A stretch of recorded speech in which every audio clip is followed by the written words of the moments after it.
Welcome to Fire-Breathing Kittens, a standalone Dungeons & Dragons podcast. Each episode is a separate, complete adventure, so you can listen to them in any order. Today, we are joined by Olive.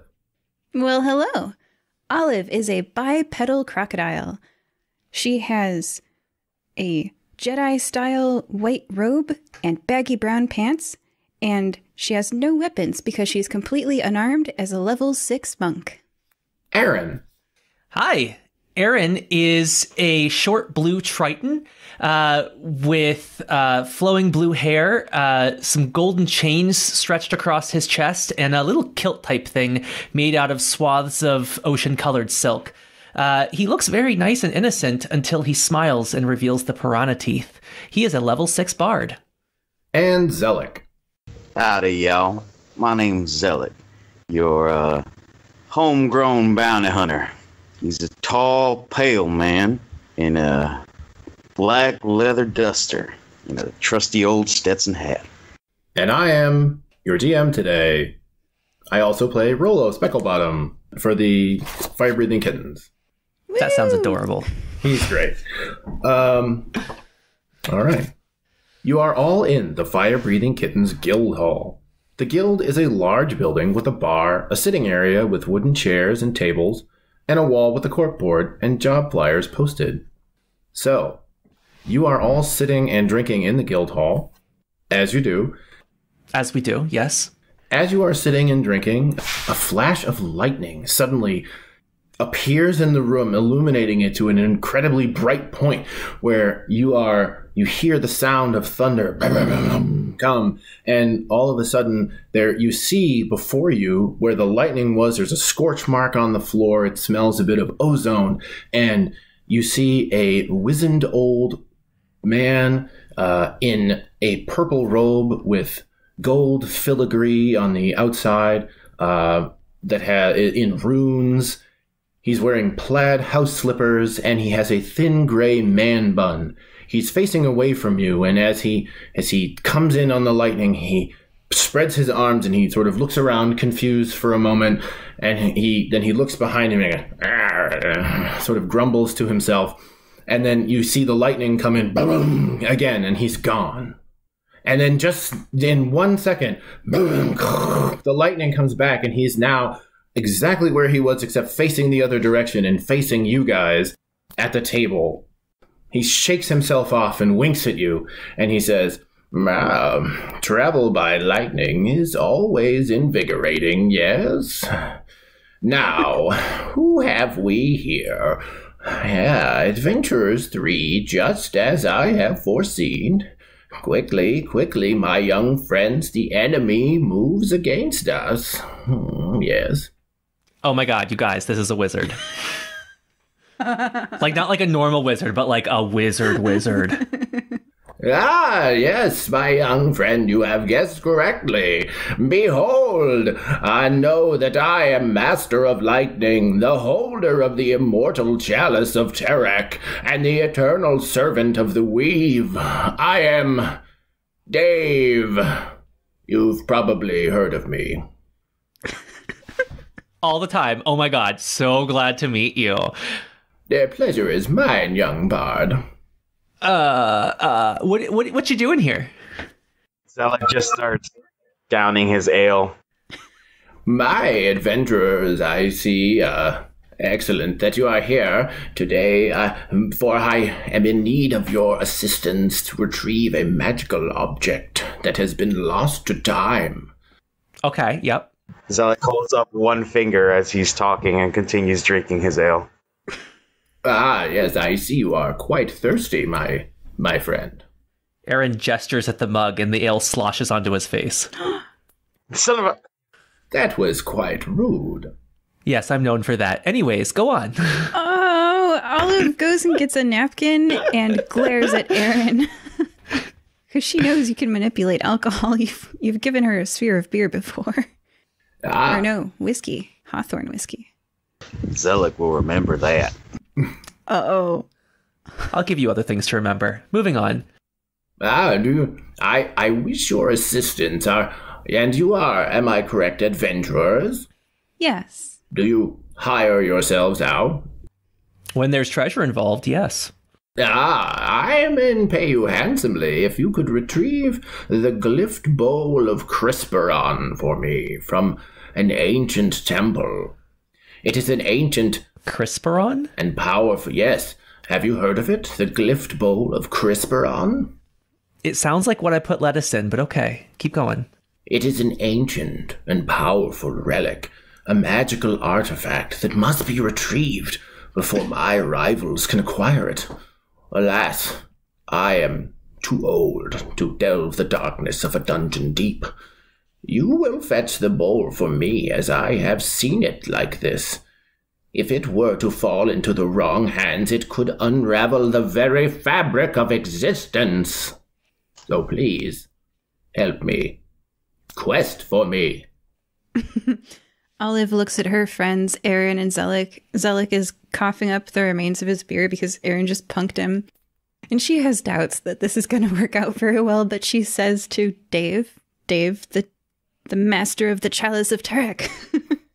It was Master of Lightning, holder of the immortal Chalice of Tarak, and the eternal servant of the Weave. Dave. Oh, no. You may call me Dave. Dave. I'm just going to stick to Dave. I can't get the rest of your name. That's fine. Those are titles. And I'm sure you have many names that are not yet known. I think I'm going to call him Bolt Daddy. Okay.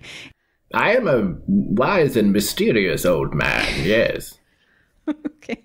Yes, you're a bolt daddy. We get it. Yeah. And I say to you, yes, we can do this quest for you. We are fire-breathing kittens. And there will be a large bag of gold in it for you, and all the treasure you may acquire in the dungeon. However, you must bring the bowl to me. I will provide transport to the dungeon and a way home. Here, take this. And he hands you a potion bottle. It's filled with a silvery liquid that sort of has swirls in it, and you can see sort of a reflection of yourself, and it's shimmering. And he says, when you have the bowl in your possession, throw this to the ground and shout the command word Arden's Fulgur, and you shall be teleported back to this very spot. Olive writes that down in her available for purchase Fire Breathing Kittens notepad. Available on redbubble.com. Now, I can create a portal for you that you may cross through to the ruins of the temple where the artifact is held. Have you any questions before you go? Are there any specific challenges or risks we should be aware of that maybe a certain wizard is going to give us some wizardly assistance in surmounting? Well, the temple Delectamentum Perendium, and if any of you, out of game, if any of you speak Latin and happen to know what those things mean, please, your character does not know what those things mean, okay? Okay. All right. What was the temple called? Delectamentum Perendium. Delectium? Delectamentum Perendium. Delectamentium. Close enough. It's the only temple that I'm sending you to, so it's fine. You'll probably find it. Yes, there are dangers that will await you there, for it is a temple that was lost to the Drow 1,000 years ago. It was destroyed. A temple guardian used his powerful magics to stop the Drow and their onslaught of lost children, but he destroyed himself in the process.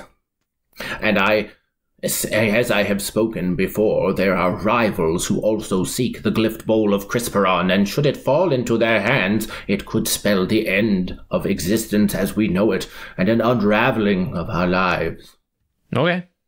Are you alive, Zelek? I'm just curious. Yeah, I'm just listening. No, because your case is Zelek alive. You're a revenant, right?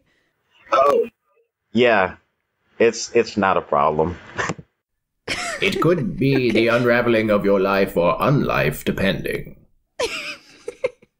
I was going to say. No, he's now I differently feel able. included. Thank you. This does not discriminate against life or unlife, for everyone could be affected by the tragedy that would befall us should my rivals acquire the Glyphed bowl. Now, Zelek, how sold on you are you on continuing this unlife? I mean, I'm still here, so I'm pretty sold on it. If I wasn't sold, I wouldn't be here. That's kind of how the whole Revenant thing works. Well, we'll do our best to keep you around, keep you kicking. I appreciate that. I think he's the only one not in danger from this. Like, let's say we all take lethal damage. He stands back up. You know? Well, 24 hours later, I do. Yeah. But my stuff is in danger. Okay. Well, don't take anything precious with you on this adventure, just in case. Do you mean you're leaving me home?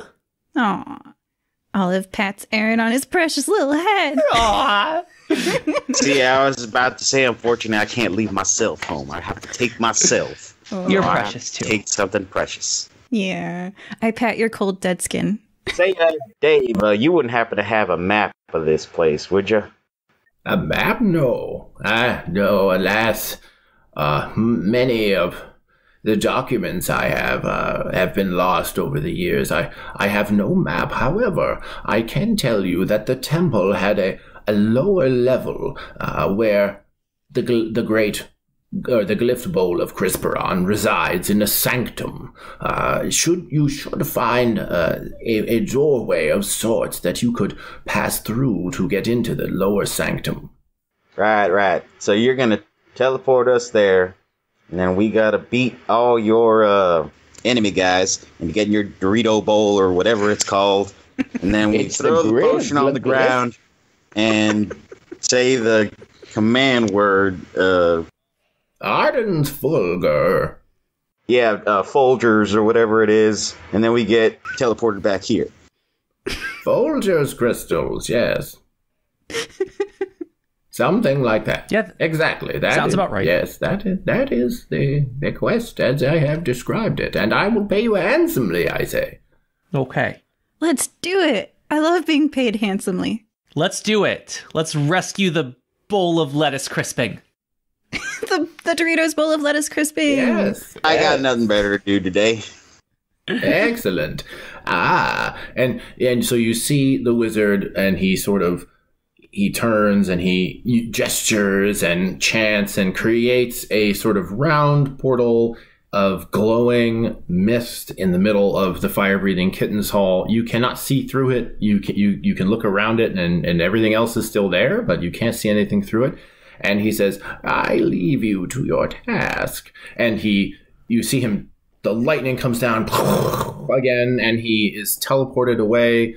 And then you see the lightning again, and he's sitting on a bar stool in the fire-breathing kittens hall, having a drink.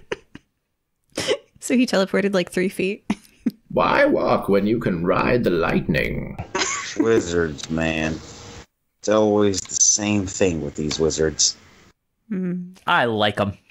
I mean, he's not a bad guy. He just uses magic as a crutch for everything. It's true. Says the dead guy. It's true. You're using magic as a crutch for life. So Hey, excuse me. I don't use magic as a crutch for life. I run entirely on spite. And Folgers. Folgers crystals. The spiritual tea. All right. So are we just jumping through the portal, y'all? yeah, let's do it. Aaron doesn't know why he's picking up this country accent. It's infectious. Yep, the funnel of accents spirals around, but always swirls down to Southern. I cast Dispel Accent Mirroring. And Olive jumps through the Can't portal. Fix what ain't broken.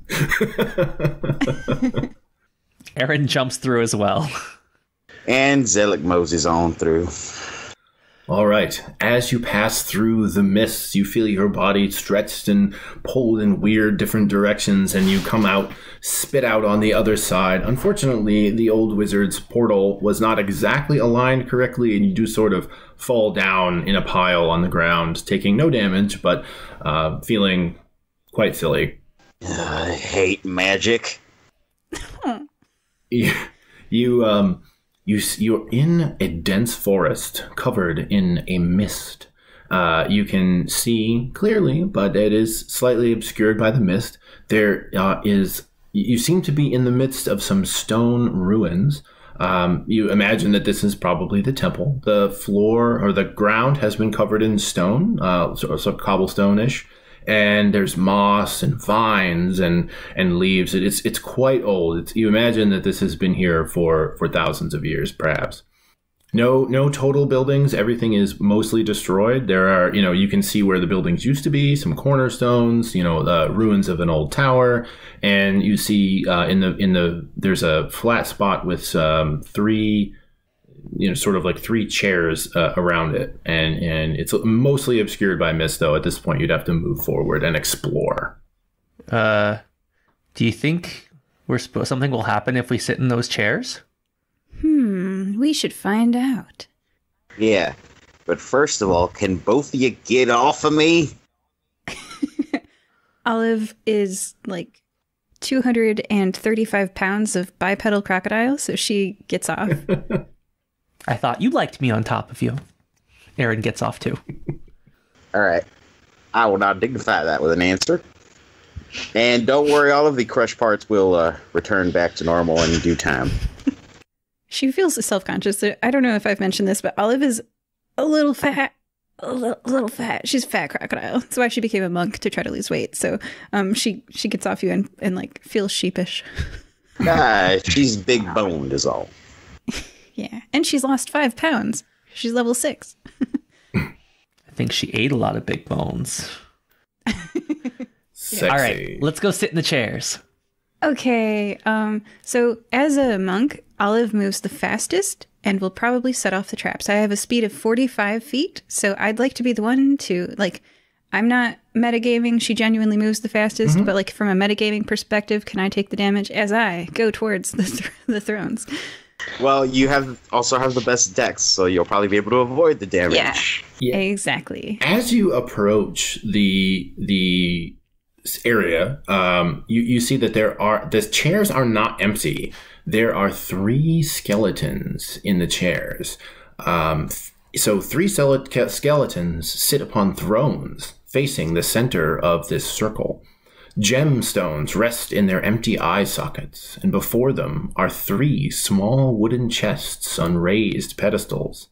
The corpse of an unfortunate adventurer lies crumpled on the ground in the center of the circle. Several arrows protrude from the body.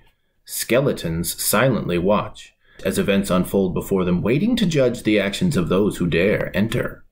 Well, that escalated quickly. In front of each of the skeletons is a box, a chest, on a small pedestal. Is it possible to tell which directions the arrows came from? No, the body is mostly skeleton at this point, so the arrows have sort of fallen to the ground. Can Olive look around to see if there are holes in the walls? There aren't no walls per se around this area, so you can make a perception check or an investigation check. Okay. Oh, when the 17 rolls over to the 3, that's a 9. So you do not notice anything around the area. However, you do see in the hand of the skeleton is a strange object. It's a handled object with a circle on the end of it and a piece of glass in it. Okay. I put out my arms horizontally, stopping my friends from moving forward as they run into my arms. And I back us all back, because I was moving at 45 feet per round. So I'm like, whoa. And I move us back. I point out everything I've seen, including the mirror on a stick, basically, and the 3 chests, and the person who's dead from arrows, and I can't tell where the arrows came from. And I tell you guys all about that. And I'm like, how should we figure out where these arrows came from, guys? Well, there ain't a chance one of these things might be some kind of key. Zelek says as he rubs his neck after being clotheslined. Yeah, it might be that mirror on a stick. We could always see if we set off the arrows by activating it from afar. I can just use a water orb to, try to pluck out some of those gems or open a chest and just see what happens from over here. That's a great idea. You may. Let's go for it. All right. So Shape Water is Aaron's major ability that he uses most of the time. And he uses it a little bit like Mage Hand to manipulate things with like a watery hand. So he's going to open the pouch at his side and release a trickle of water and then send it off towards these thrones. And the first thing he's going to try to do is tip up the top of one of the chests. That's a good way to trigger it, yeah. Yes. As you send your glob of water forth, it goes right through into the area. There's no issue. And as it touches the chest and tries to open one of the chests, it is unable to open the chest. Okay, they must be locked. Can I then have the trail of water go and wrap itself around one of the gemstone eyeballs and try to pull it out? You may, however, the gemstone eyeball is affixed quite firmly to the skeleton and it is immovable. All right, then I am going to use the water to pluck the tool from the skeleton's hand and bring it back to my group. All right, you are able to bring that back. And if you would like to make an intelligence check, you can see if you can figure out what that is. Straight intelligence? Make an investigation or survival check. Can I assist him with that? You may. I'm sorry, in Arcana or History. I'm sorry, I read the wrong section. Oh, I have a +4 in History. Okay. And I have proficiency in history, so you can get advantage on it. Well, I already rolled a 17, but let me just roll that again. You may get a 20. 17, you are fine. Yeah, 21. All right, so you examine the object, and it is a silver filigreed magnifying glass, and you can feel the power of magic going through it. However, it is damaged. It is a magnifying glass of X-ray vision and is damaged and will give perhaps one more use before the glass breaks. It is cracked, and it will render the device useless when the glass completely breaks. Do I have mending? I do have mending. Can I use the mending cantrip on it? Does mending work on magical items? I am not sure. Let me look. The spell repairs a single break or tear in an object you touch as a broken chain link, 2 halves of a broken key, torn cloak, or leaking wineskin. As long as it's no bigger than 1 foot in any dimension, you mend it, leaving no trace of former damage. Can physically repair a magic item or construct, but cannot restore magic to such an object. So okay. I'm not sure if that fixes this or not. Yeah, you could mend the device itself, but it will still only have perhaps 1 use left in its magical charge. Okay. I'm not sure how best to utilize this then. What you got? Oh, sorry, guys. I got a magnifying glass of X-ray vision. It was a little broken, so I mended it, but it's still... I think it's going to crap out after probably 1 use here. Oh, I see. Zelek, have you ever encountered anything like this before with X-ray vision? Not in these parts, I haven't. But it's usually ended pretty bad. Should probably hang on to it for as long as possible. Don't want to, unload it too early when we might need it later. So I'll let you use your best judgment on it. I'm not too good with the magic stuff. All right. I'm a lot better with the shooting stuff. I'm with you. Let's hold. Wait, why am I You wanna be a little sharpshooter over here? Let's see if you can shoot open these chests. Oh gosh, just like attack them open. It looks like they're locked. I tried to open them. You can attempt. You can certainly try. Just shoot the lock. I kind of love playing with such a ranged person because as a monk, that is my greatest weakness. So that's awesome. 19 to hit. Okay, you hit it. However, you see no appreciable damage and suspect that perhaps the treasure chest is magical in some way, protected. And that shot making quite a large noise throughout because you are a gunslinger, so you did shoot a weapon there, not something like an arrow. So that does draw some attention, and you hear a rustling in the leaves around the other side of a wall, and you hear some talking. Oh. In common. Oh, you guys, let's hide and see if they'll set off the traps for us. Yeah. I'm a crocodile. Can I climb a tree? You can if you make an athletics check. All right, let's see how good this goes. Should be pretty good. You're a monk. 10. Athletics uses the strength skill. You do not climb the tree. You hug the tree. You hug it so nice. Like awkward scrabbling with my claws. Yeah, your legs are far too short to climb a tree. Can I attempt to stealth into the fog and or bushes if there are any around? You may hide, yes. And as you are doing that, Aaron? I am going to do an acrobatics to vault up into the trees and monkey swing to where I can hear this conversation. Okay. I got. Let's do that with 12. a DC. Yeah, okay. I was gonna say let's do that with a DC 15 if we're monkey swinging. Yeah. No, I rolled a 12, and then I have a +8 to that skill.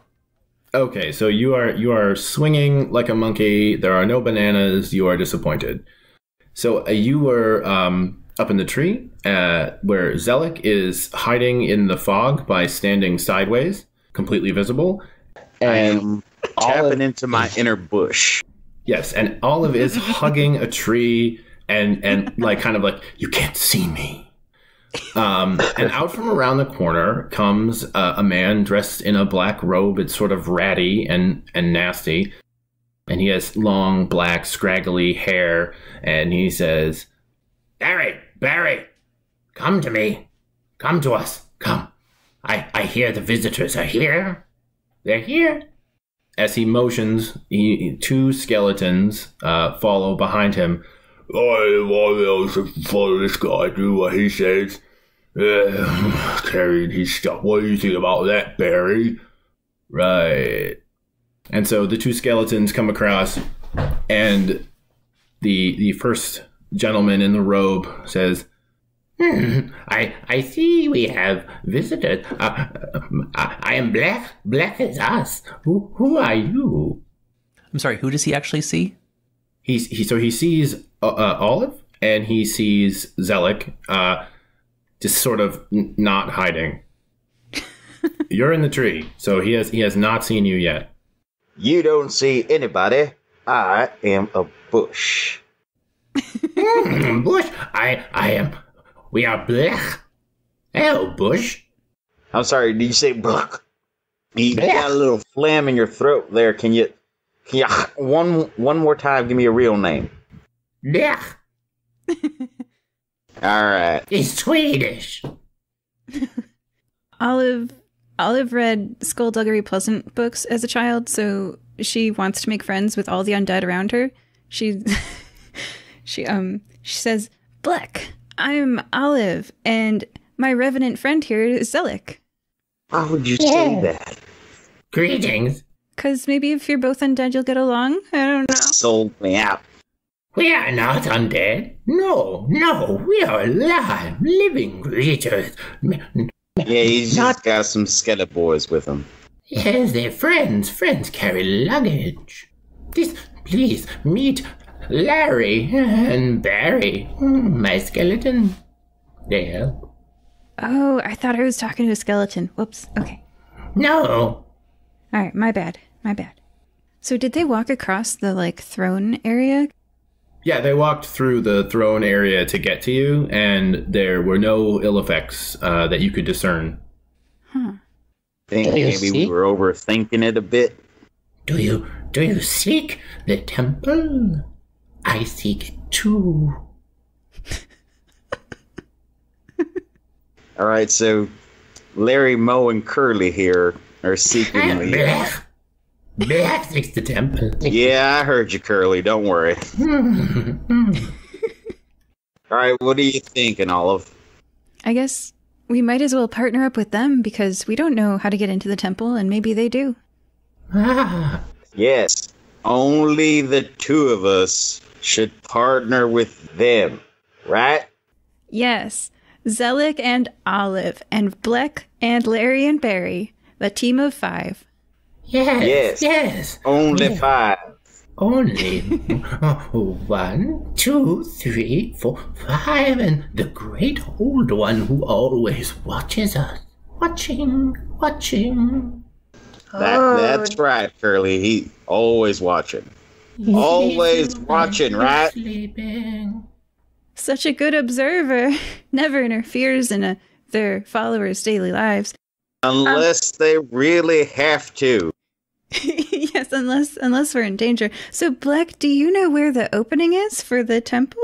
I have seen the key. I know the door. I have found it, but I cannot unlock the secret of the door. Help Splech, you will help him. Sure. Sure we will. All right. Please don't laugh at my accent. You will make me feel uncomfortable. Oh, no. I would never. I would never. So where's the key that we can help you out with? The key is between was watched by the three skeletons. They watch the door. They are the key. Zelek, what do we do? I don't know. This is a little above my pay grade. I don't deal with this magic stuff. I shoot things. Magic.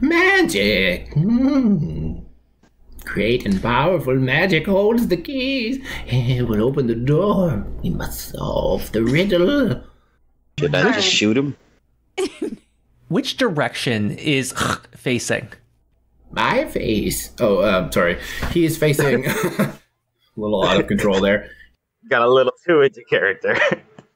So you guys are currently, let me give you the lay of the land. So you guys are standing maybe 20 feet away from the circle where the 3 skeletons are. He has crossed through that circle over to you guys. You're standing near some trees and some rubble. You, Aaron, are up in the tree unseen. You have leapt like a million feet into the tree. You're just monkey swinging around there. He is facing the tree that Olive was just previously hugging. And Zelek, you are standing, I assume now, not pretending to be a bush anymore. And are...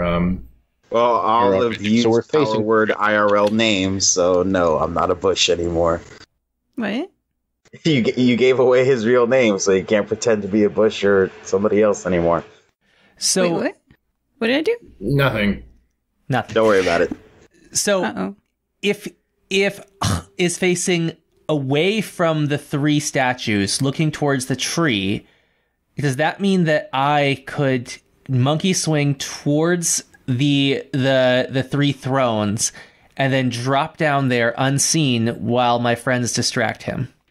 I don't think you would be able to make that. It's a 20-foot jump, even from the branch that you're on. Maybe say it's 15, and so jumping is you could do a standing jump, which would be your strength.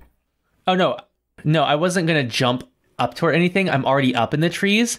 I was just gonna like swing along branches like a monkey does until I'm close to the clearing, and then just drop down. The clearing has a stone floor, so you're at like the edge of the clearing right now. So there's no more trees to swing to. You could swing like around it, but you wouldn't be able to get close enough because the stone floor has prevented any major tree growth in the area. I'm all right with going around. All right, so speaking of, I run up to the thrones and I sit my alligator tail down on the middle chair. Or try to. You sit on the lap of a skeleton. Absolutely. You notice nothing happen. Okay, but from this perspective, what am I looking at? Like if I had gemstone eyeballs and I was...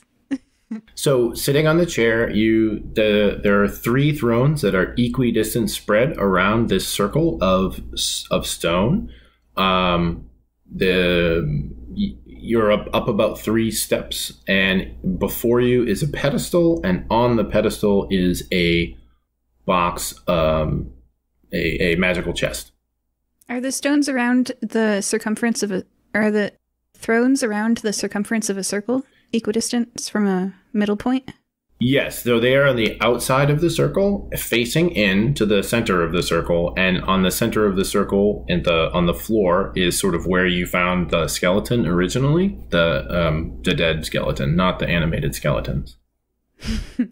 Okay, so there's something special about that spot on the floor, and I think if a person's going to dodge arrows, it should be me, because one day I will get to use deflect missiles. One day. So I will go into the middle of the circle, and I will examine the ground. As you examine the ground, you do see the stone is scraped in some areas. There's little stone dust. There's also some moss growing up between. There are some runes on the ground, and the corpse is there, or the skeleton is there. The magnifying glass has been removed from his hand. Make an investigation or a survival check for me.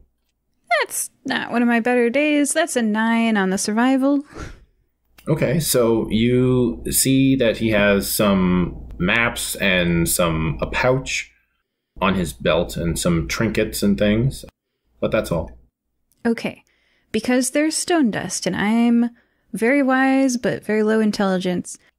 They say that intelligence is knowing that tomato is a fruit, and wisdom is knowing not to put it in a fruit salad. Mm-hmm. I am smart enough to know not to put it in a fruit salad, right? I know that there's a door under here, but I'm not very bright, and so I see the stone marks, and I'm like, the way through the floor is to scrape at it. So I'm going to take low intelligence, high wisdom. I'm going to try to get through that floor with a tool and just scraping at it. And I'm probably going to set off traps. So Could be worse. Way through the doors to punch it. Yeah. I if I don't see any good tools on this corpse next to me, I'm going to punch it. Yeah. Punch away. There are seemingly no good tools on him. Okay. Better than my crowbar?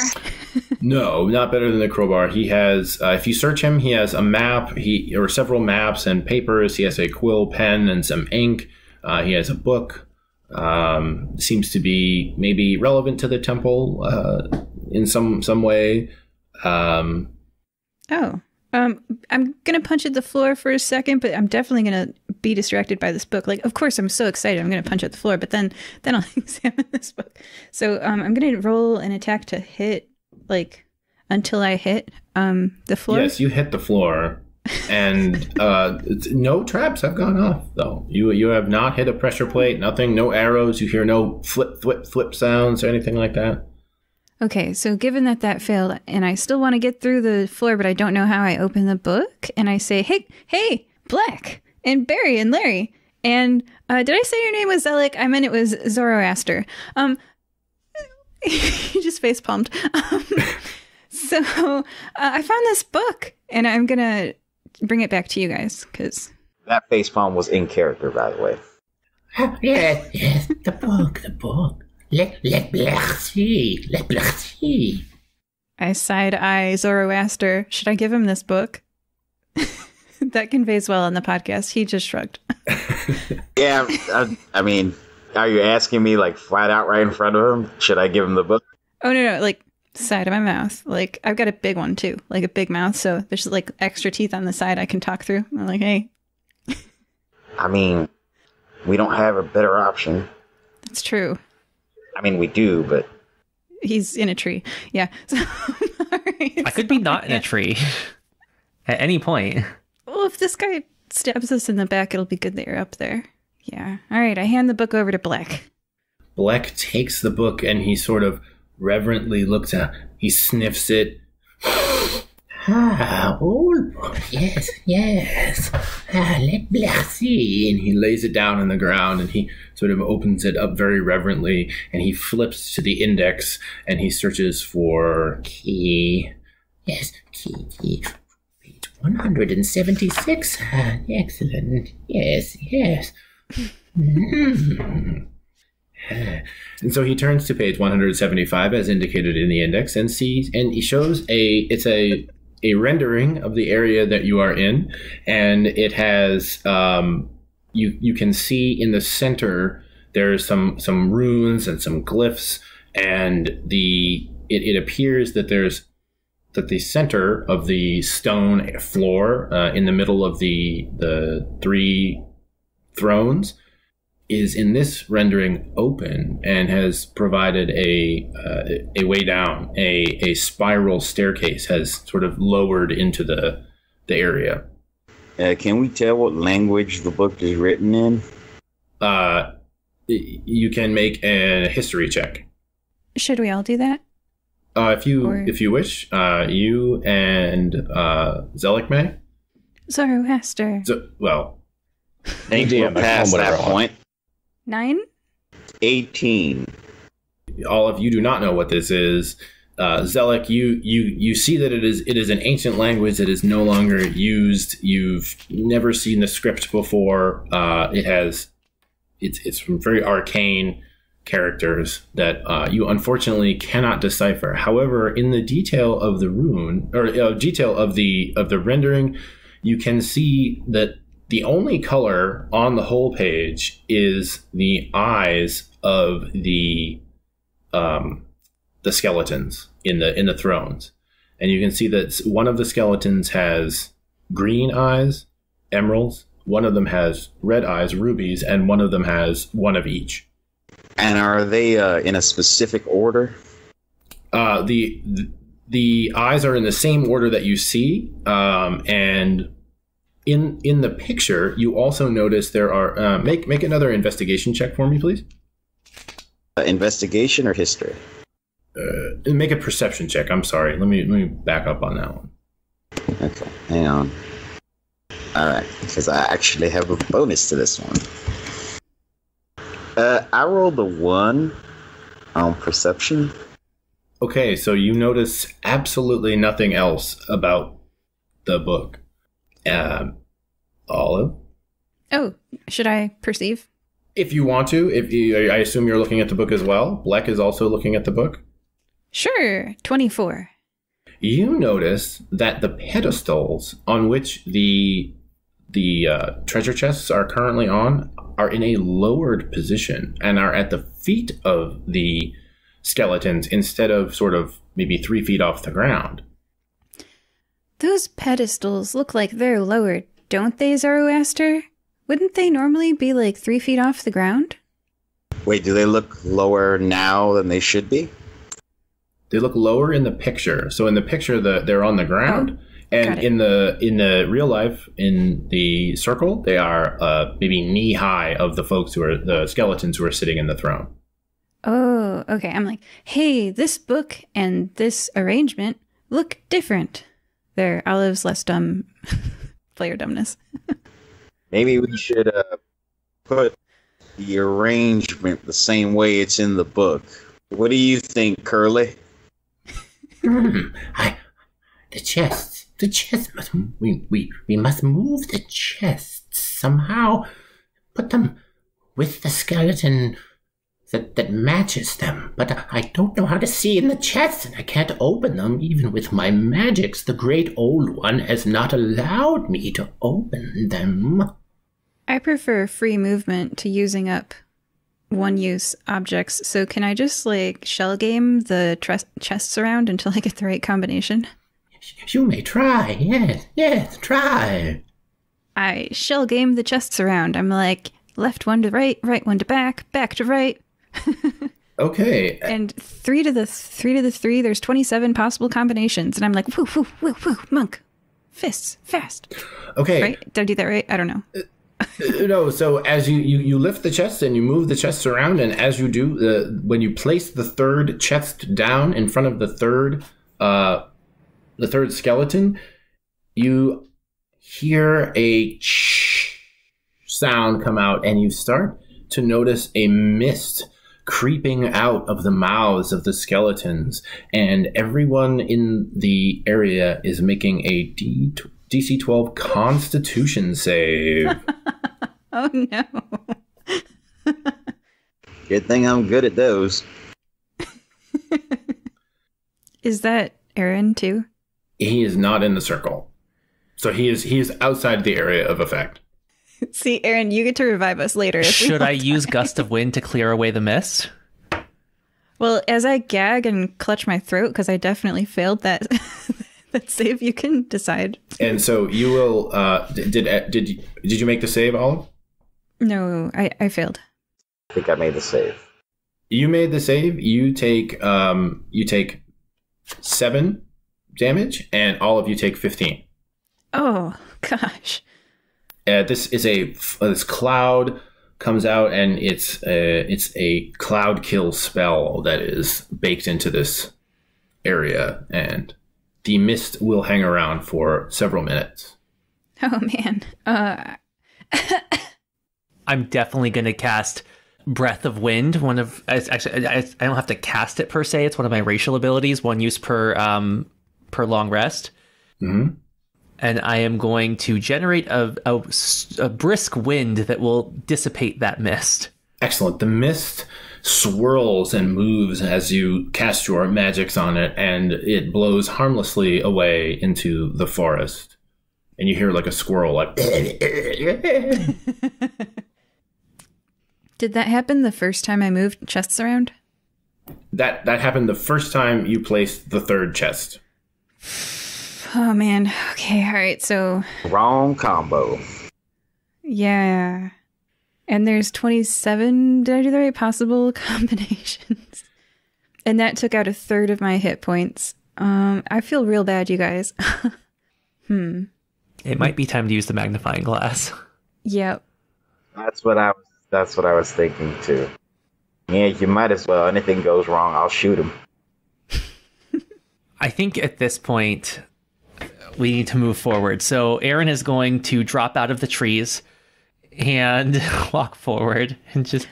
Oh, my friend, Aaron from long ago. We meet again. Oh, yeah, long time no see. What do you guys got going on here?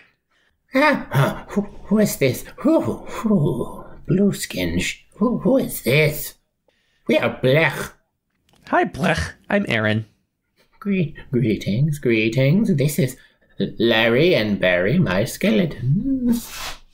Zelek just has a look on his Okay. face that says, I hate it here.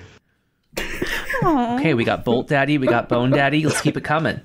Oh, don't talk about me like that. Oh, yeah, I don't want to be here, says Larry the skeleton. And yet you are, Larry. Larry, Moe, and Curly. So I take it you're trying to figure out what's going on with these chests, right? Yes, and every time we put them in the wrong combination, we nearly choke to death on poison gas. Well, I happen to have this this X-ray vision magnifying glass. You want me to tell you what's in each one of these chests? That'd be great. All right. I'm going to back up so that I can get all of the chests in one view. And I am going to activate the magnifying glass if I know how to do that. So having used a magnifying glass before, you are aware that doing that from a distance like that is not how you use a magnifying glass, and therefore it would not work correctly. It is not a telescope. It is a magnifying glass. It makes things bigger at close range.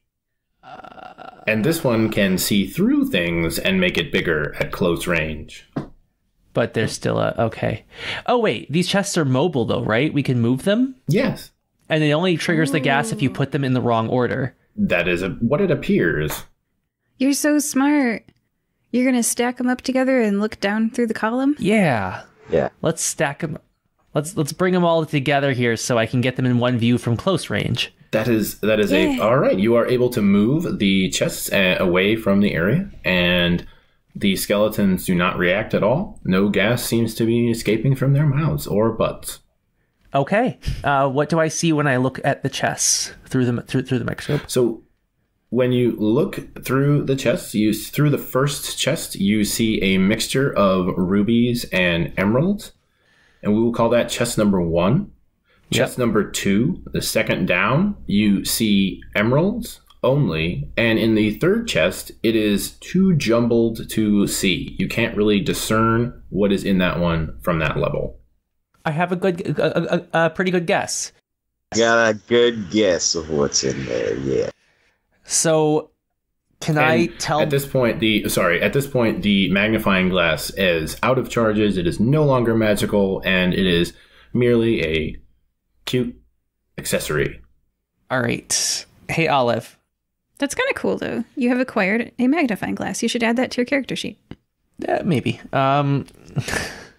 Rejects magnifying glass. Can I have it? Sure. Yay. There's only so much room on a character sheet. Zelek's character sheet is like 11 pages long. Are you kidding? This is why I have basically... Yeah, this is why I have basically the player's handbook of a character sheet. I refuse. If it won't fit in the box, it doesn't go on. Okay. I have officially accepted the magnifying glass into my items list. Well, Olive, while you're doing that, can you please take these chests? One goes to the one with the 2 different eyes. Chest 2 goes to the one with just the emerald eyes, and chest 3 goes to the one with just the ruby eyes. Yes. And I think that since we have a book that has information about the dungeon, before we expose ourselves to the dangers of the dungeon, we should think of where we're trying to get to, which is the inner level, and look for the door to the inner level, which might be listed in the index. Agreed. If any big monsters come at us, we can at least know if we should go left or right. There's one problem with that plan. Oh. And that is none of us can read this book. Oh. Except for Curly. Yeah, all 3 of us turn and look at Black. Yeah, we can't trust Curly. I could charm Curly if you like. Yes, do it. Ah. Do the bard thing. Ah. Yes.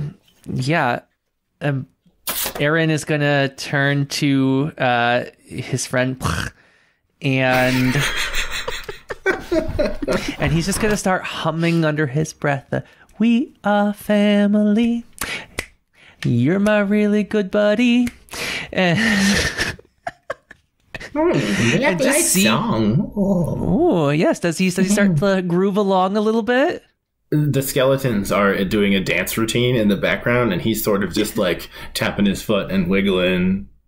Yeah. So my songs, this is the verse of harmony. To charm anyone within range, 30 feet that I try, and they have to make a wisdom save against my I believe it's my charisma roll. Spell save DC. The spell save DC is 15 for this. All right. Yeah. Oh, so I don't roll for this at all. No, I roll to do a save. Yep, this is save or suck. Okay. And I always thought you compared a save against. I don't know. Okay. Your spell save difficulty check. yes, some spells have an attack roll, some of them have not. And so he says, Yes, song is good, but we must continue.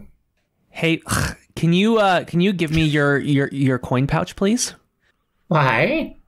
It's Black. Oh, guys. It's Black's Oh. coins. Blech. Just because we're such good friends. No, Blueskin, take my money, never. I assume he mine. passed the wisdom check then. Black is very wise. You try charm, Black. Black laugh at you. Wait, I'm not finished. I just Now want you I to be am my done. friend. I will be your friend if you help me. Help me. All right, I think we just have to trust him, guys. And what do you need, Black? I seek the entrance. I seek the entrance, I said. What's louder this time? Once you're past the entrance, what do you seek inside the dungeon? Tis for Black to know, Black to know. Can I do an insight check on Black and say this term? yeah, Are you going to take Dave's bowl? I know no Dave. I know no Dave. Ooh, deception check versus insight check. Oh gosh, why do I... It's a different dice and it's still the same number. Okay, well guys, I tried. Jail. Yeah. dice jail. I got a 12. Yeah, you do not know that he is. You can't tell if he is deceiving you or not. All right. I have no idea. Cool. Let's just trust this guy for now, I guess, because he can read the book. And so what do you want to look up in the book? Where the passage to the inner lower level is. That way, when we wander around, we can, like, go to it. Okay. Instead of aimlessly meandering forever in the depths of the dungeon despair. Yes, back was so. Hold on. He flips back to the index and he searches for sanctum, inner, and flips to page 273. And he Yes, his map. Quite simple. The priests would get ready here, and here, and down the hall is the sanctum, where the worshippers would gather. Yes. Okay, and then with no tact whatsoever, I whip out the map from the dead guy in the middle of the thrones, and I compare the two maps, the map that he just showed me and the map that I've got, to try to find discrepancies. So you do not notice any discrepancies right off the bat. They seem to be the same map, as if it was torn from a book very similar to the book that you are looking at. And do his instructions seem valid? Yeah, it looks like a very simple, it's not, I mean, I did use the word dungeon to describe it. However, like, it's more of a generic lowercase d dungeon. It's the basement worship area of a church. So there's some anterooms that you can see, a left and a right, and a long hallway that descends slightly downward. And at the end is a large room that appears to be the inner sanctum of the Glyphed Bowl of Crisperon. So we're talking Deku Tree, not Water Temple. Yeah. Now you're cooking. First one, not third one. Yes. But, oh man, I swear, I quit the first time I played through because of that Water Temple. Like, there weren't internet guides back then, you guys. You don't understand. No, we had to buy the paper guide. There's a whole TV trope for water temples. Yeah. Okay, so out of respect for Aaron's kilts and his lack of pockets, I'm going to roll up the map and stick it in my backpack. Okay, so did you guys place the third chest? We're about to. Okay. We just needed to know, in case when we get in there, it's like a, high stress situation, like where to dash. Duh. Hey, you know the funny thing? Zelek only has to see the map once and it's memorized. Perfect. I show it to you. As you place the third chest on the dais in front of on the pedestal in front of the skeleton, the eyes of each skeleton begins to light up in sequence, and you can see them going around and around in a skeletal circle, and you feel the rumbling in the ground, and the center, or the three pedestals lower down slowly, and you can hear the stone scraping the stone as they retract into their open positions, and a rumble in the ground as a spiral staircase appears downward with the stones moving slowly into the earth around. You can hear the scraping of the sound, and deep below is a darkened area that your vision cannot yet penetrate. And that is where we will leave us on the break. Joining us today has been Olive. Bye. Zelek. Catch you later, y'all. Aaron. See you soon. We hope that you're enjoying this episode of the Fire Breathing Kittens podcast. Please leave us a review on iTunes.com. You can subscribe to receive new episodes through your podcast player or by visiting firebreathingkittenspodcast.com or finding us on YouTube. Can you think of someone who might enjoy this podcast? Please share it with them. We don't pay to advertise this show, so the only way we can grow is through the support of listeners like you. Thank you. You can find more adventures on Amazon.com in the bookstore, Fire Breathing Kittens, all one word, podcast. That's right, you can curl up with a good book based on one of our podcast episodes. The authors do a really great job of adapting them into fun novels. We also have official merchandise on Redbubble.com. Yes, that's right, you really can own a notepad with the Fire Breathing Kitten logo on the front. Or one of your favorite characters.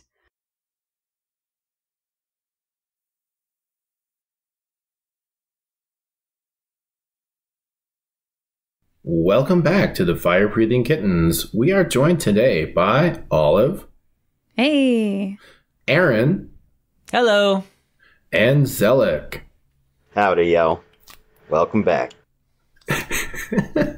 So I rolled to randomly decide who would read a brief recap for us, and it is Aaron. Yes. So this really cool wizard guy, Dave, it was longer, but we're calling him Bolt Daddy. He is this lightning wizard who wants us to get this bowl of lettuce crisping. It's very magical. It's in the bottom of a underground temple. So he transported us over here. We have to claim it. He's going to give us some gold. He's going to give us whatever treasure that we find along the way. And when he transported us here, we're kind of in the middle of the woods. And it's very spooky and misty and, like you would expect. And we're just staring at this circle with these thrones and these jewel-eyed skeletons that apparently do not release their gemstones when you try to pluck them, and some treasure chests. And we had to figure out how to open this door. We were very nervous about this because there was a skeleton with arrows in him in the middle. So we were just kind of pussyfooting around a little bit, and yeah, so eventually we found a friend, we think, named Blech. And he has these two skeleton friends. He seems to be a little wizardly as well, although maybe not quite as high a level at wizard as Dave. I don't know. And, he's kind of helping us figure out how to read this book that we found on the dead skeleton and open this thing. We used an X-ray magnifying glass to look inside the chest and line them up with the appropriate jewel-eyed skeletons. And now the door opened and here we are. Excellent. That was a fantastic recap. Yeah, I try.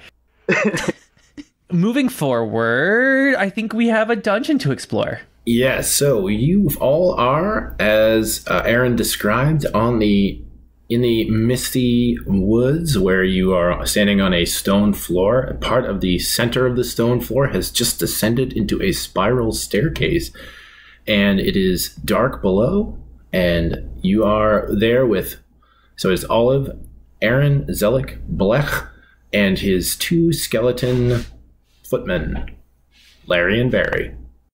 Yep. The three of us and Mo and Curly. Olive, I'm going to say this is your lead. Ah, right.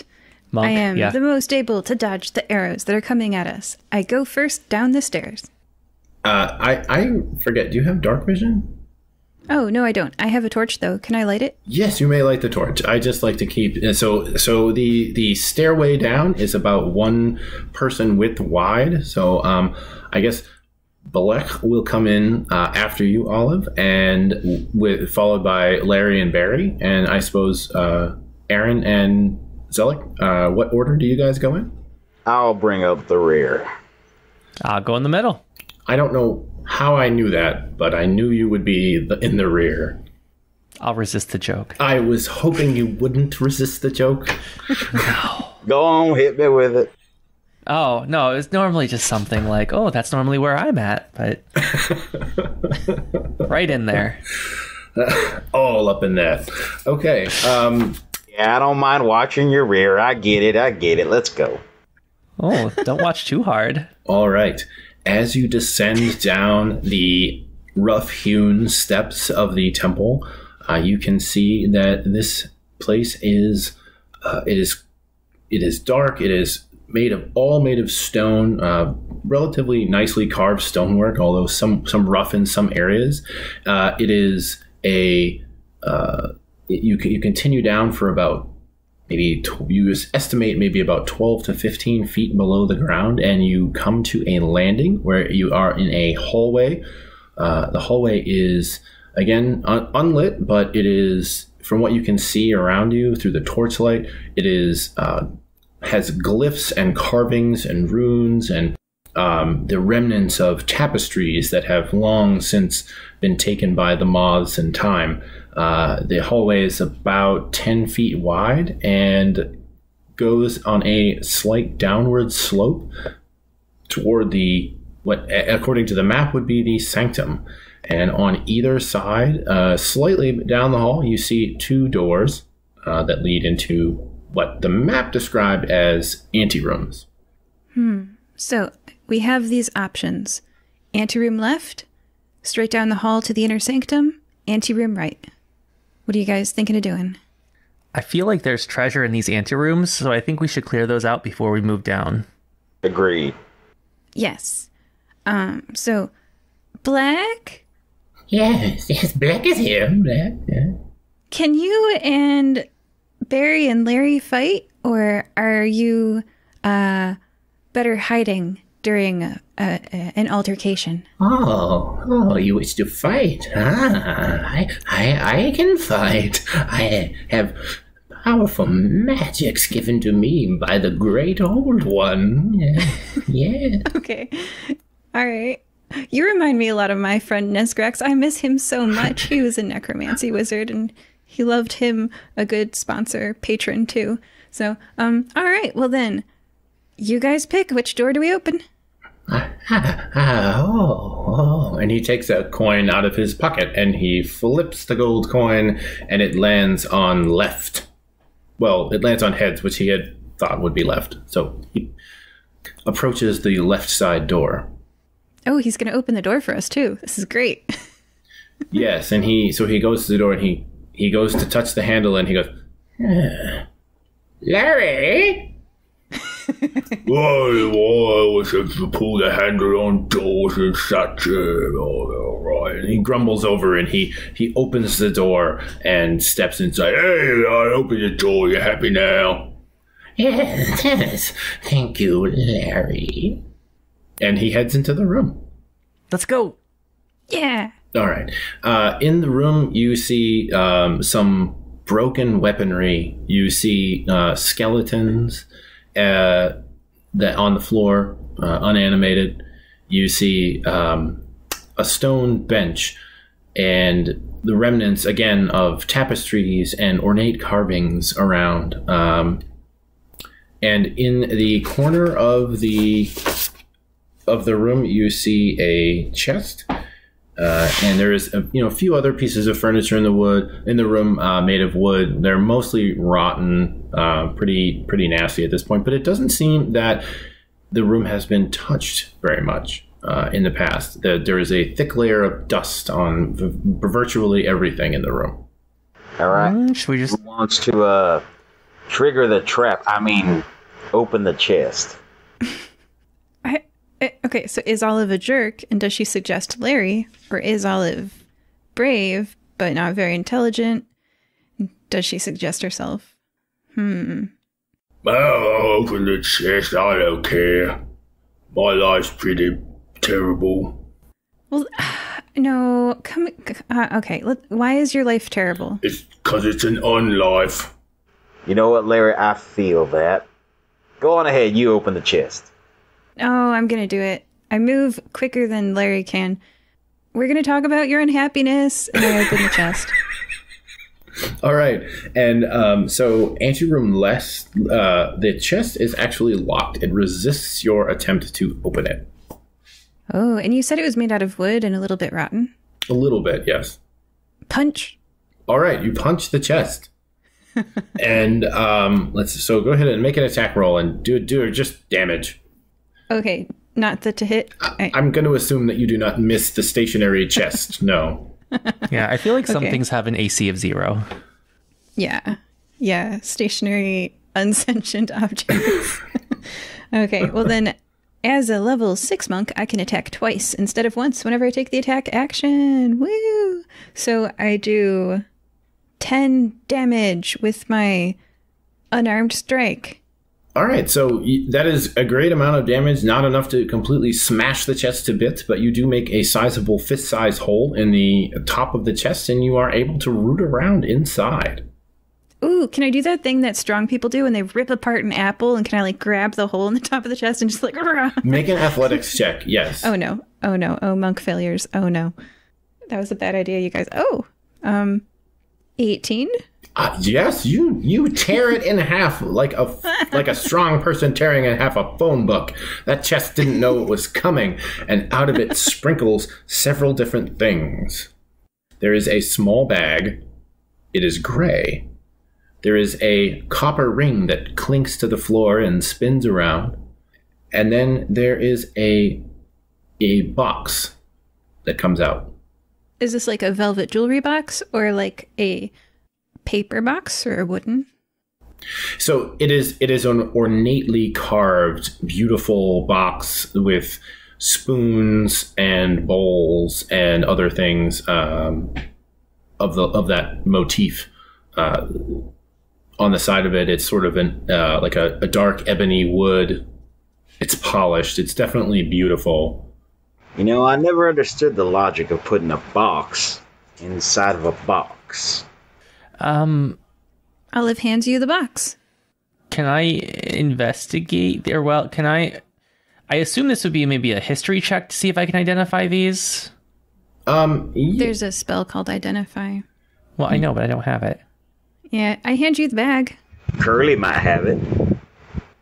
I see. And he waves his hand and he sort of, These two magic. This one, no. and so he indicates that the gray pouch and the ring are both magic. Ooh, that's good to know. Okay, so Aaron has the small gray bag. Zelek has the ornate box with spoons and bowls on it that's dark ebony. Yes, I'm just looking at the ring with a side eye. Like, I don't trust you. The box is openable. What's in the box? What's in the box? What's in the box? It's Gwyneth Paltrow's head. No, it's not. Do it. It's actually Just what I always wanted. Oh, me too. Oof. No, so inside the box, you open it up, it's hinged, and inside is inlaid in velvet in an impression fit for it is a large golden spoon that has been you can tell that it is master crafted. I mean, this is an absolute gorgeous thing. It's got filigree, and there are parts of it where the filigree is sort of free. It's not backed on anything, so you can see through it a little bit. It's a gorgeous spoon, absolutely made of gold. Hey, Black, do you know what this bag does? It's magic, but what is inside the bag? Tell Black. I open the bag. So inside, there are some you feel a fuzzy thing in the bag, like a fuzzy ball, those things that you would attach to craft projects. Yeah. I show it to Blech. Do you pull out one of the fuzzy balls? I do. What do you do with the fuzzy ball? Roll it between my fingers. Oh, Black knows. His bag of trixies. Bag of tricks? Bag of trixies. Oh. Olive goes to sniff the fuzzy ball in between your fingers, and because she's clumsy and a giant alligator, when she breathes a bit too hard, it flies off your hand. And Aaron, you roll a d8. Oh, do I? You do. I rolled a 6. You roll a 6, and as the small fluffy ball lands on the floor in a puff of blue smoke, you see a giant badger comes out. And it's sort of making badger noises and doing badger things and running around, and it sort of looks at you. Mm-hmm. It waves its little badger hand at you.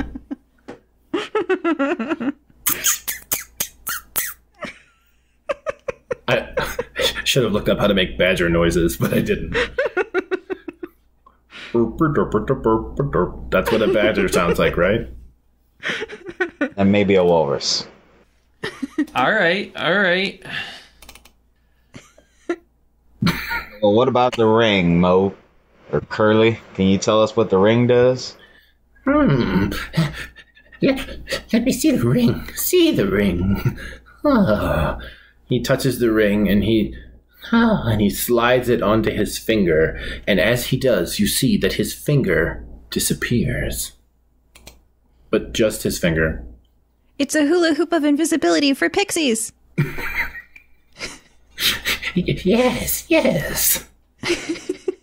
Oh, It's also a really good way to, like, slyly give people the finger. Oh. This is like a bunch of party tricks.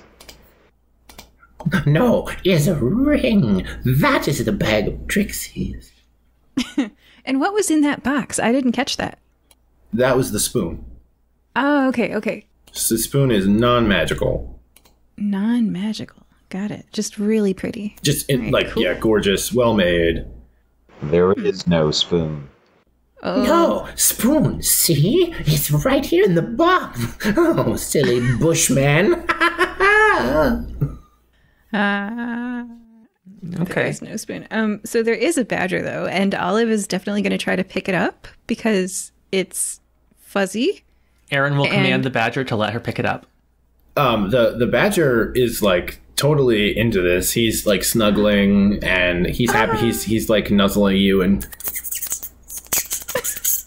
making happy badger squeaks. Oh my gosh! Oh, you're the best. Okay, we've got a Larry and we've got a Barry, and now we've got a Dairy. Do you like cheese? And she takes some cheese out from her rations and tries to feed Dairy. He is excited to eat the cheese, and you are now his best friend. He licks you with his weird badger tongue on your weird crocodile skin. It feels great. I'm just gonna carry Dairy around for like the next however long I have a Dairy. So picture like the badger stripes, and I'm just like both hands, and then like the badger's face is right next to my head. I'm like, oh, I love you, Dairy. Oh. Okay. Well, we have a Larry, a Mo, and a Curly, and I guess now we have a Shimp, too. No Curly Joe. He has dark vision. That's fun. Dairy does? Yes, and he has a really good perception on smell-based things. So speaking of which, Dairy, sniff at this room. Is there anything here that I should know about? He jumps down from Olive's arms. He like walks over to the skeletons, and he starts to like gnaw at one's leg, like as a dog might. He must be half Labrador.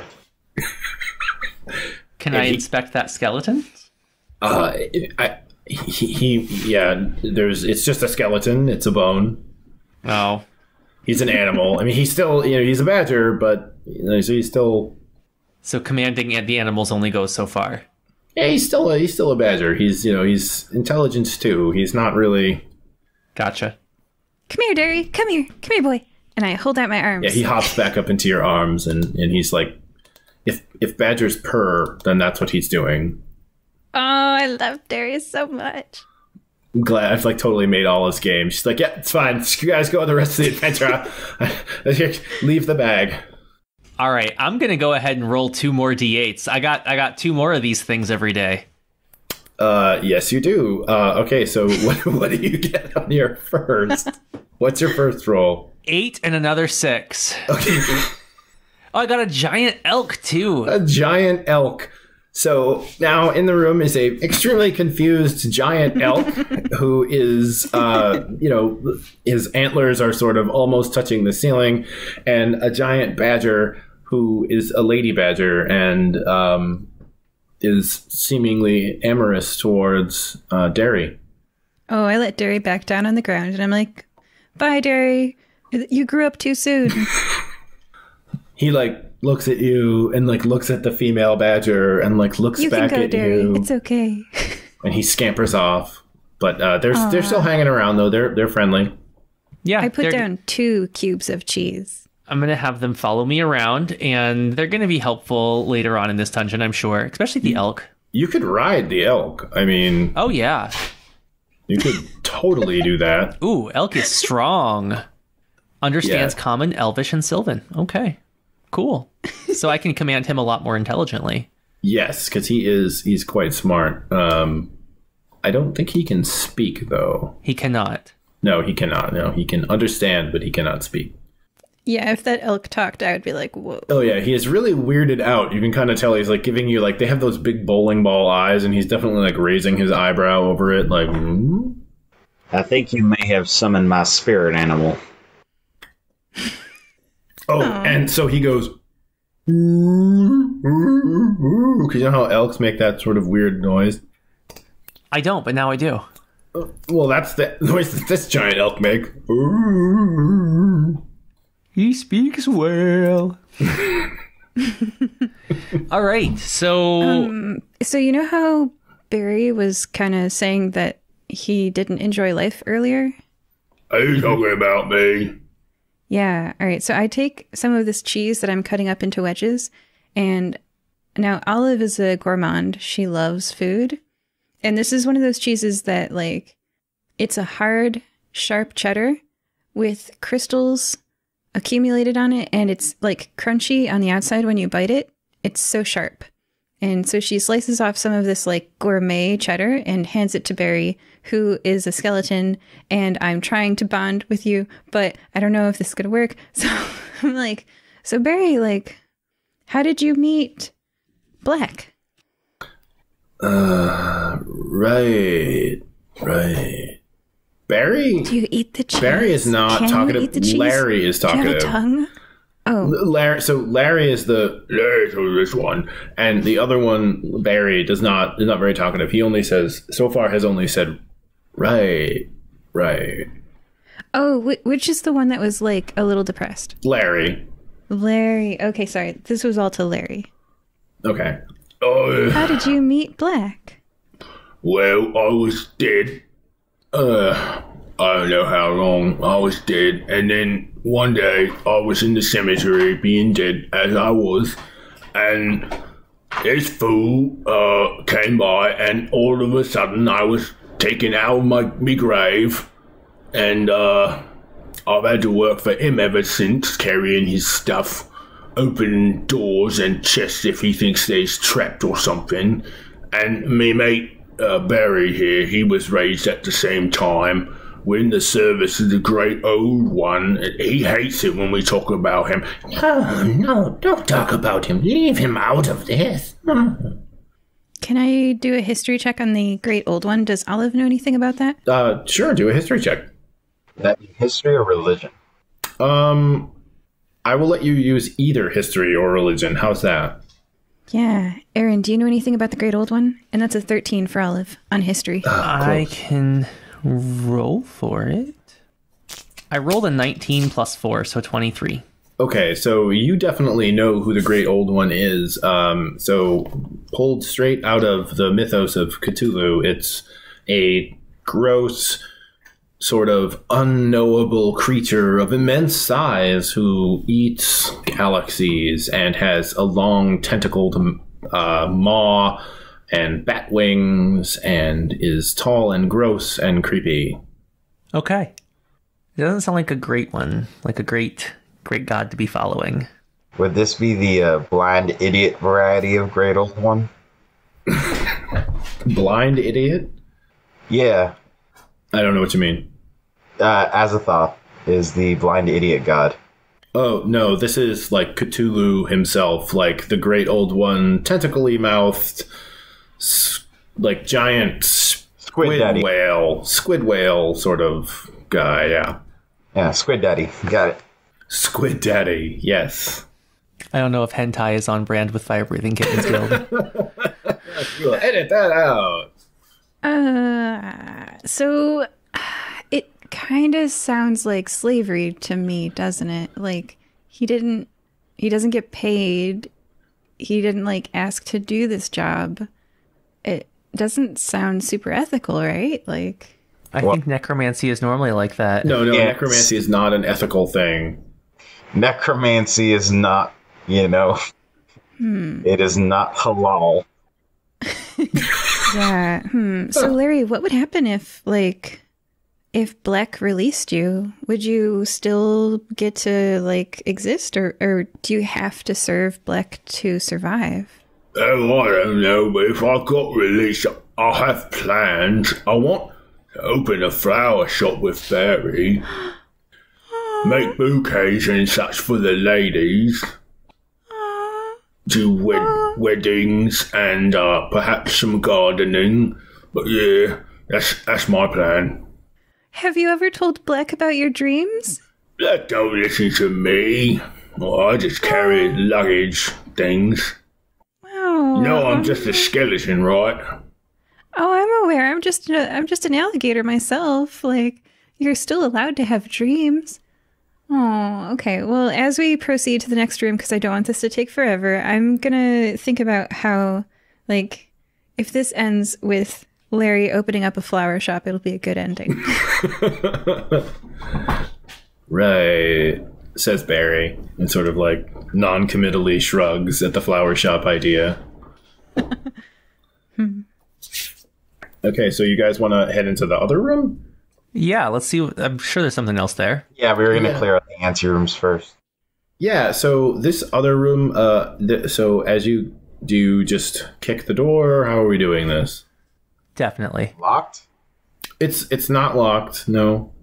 Olive will be in first because I still have deflect missiles. One day I'll use it. I open the door. Okay, so you open the door and nothing happens. It's another incredibly dusty room. There is, you see here, there are bone fragments all over the floor and over everywhere. There are multiple dead,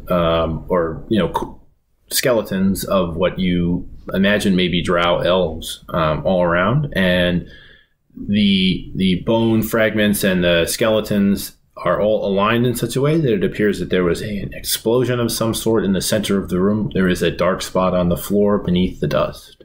There are priest vestments sort of decrepit and hanging off of the wall. There are some tapestries. This appears to be more of a dressing room, if you would. And so the priest would get ready in here before going down to the sanctum. There's also a dresser in this room. Olive will be the guinea pig.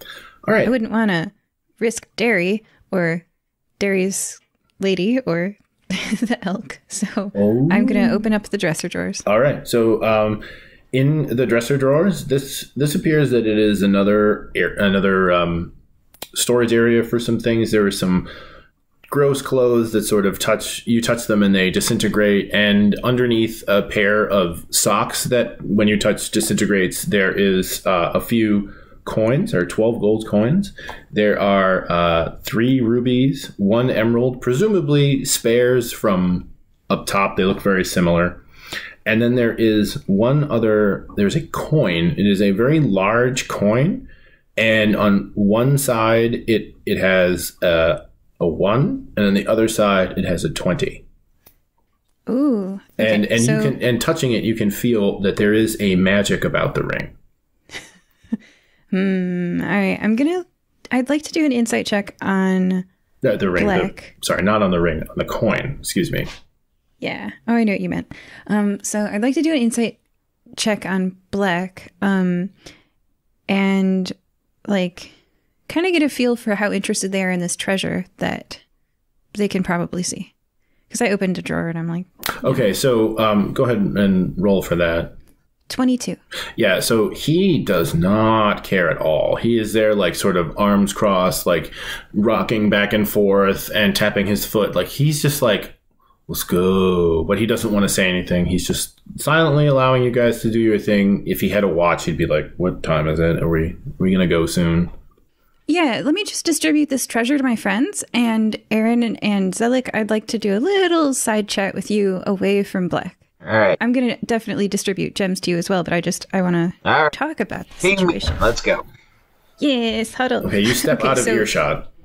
Yeah, I'm going to first give everybody... does anyone want the very large coin? I'll take it.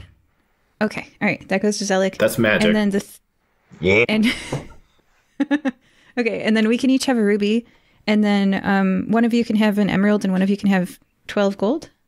Yeah, sure. All right. And what's the approximate gold value of the ruby that I kept? Let's give it 70. All right. Sweet. Same for the emerald. All right. 70 gold. Very cool. And then you both got 6 gold. Or one of you... Wait, no. Yeah, wait. One of you got... Well, what we can do is we can split the gold 3 ways, because 3 does go into 12.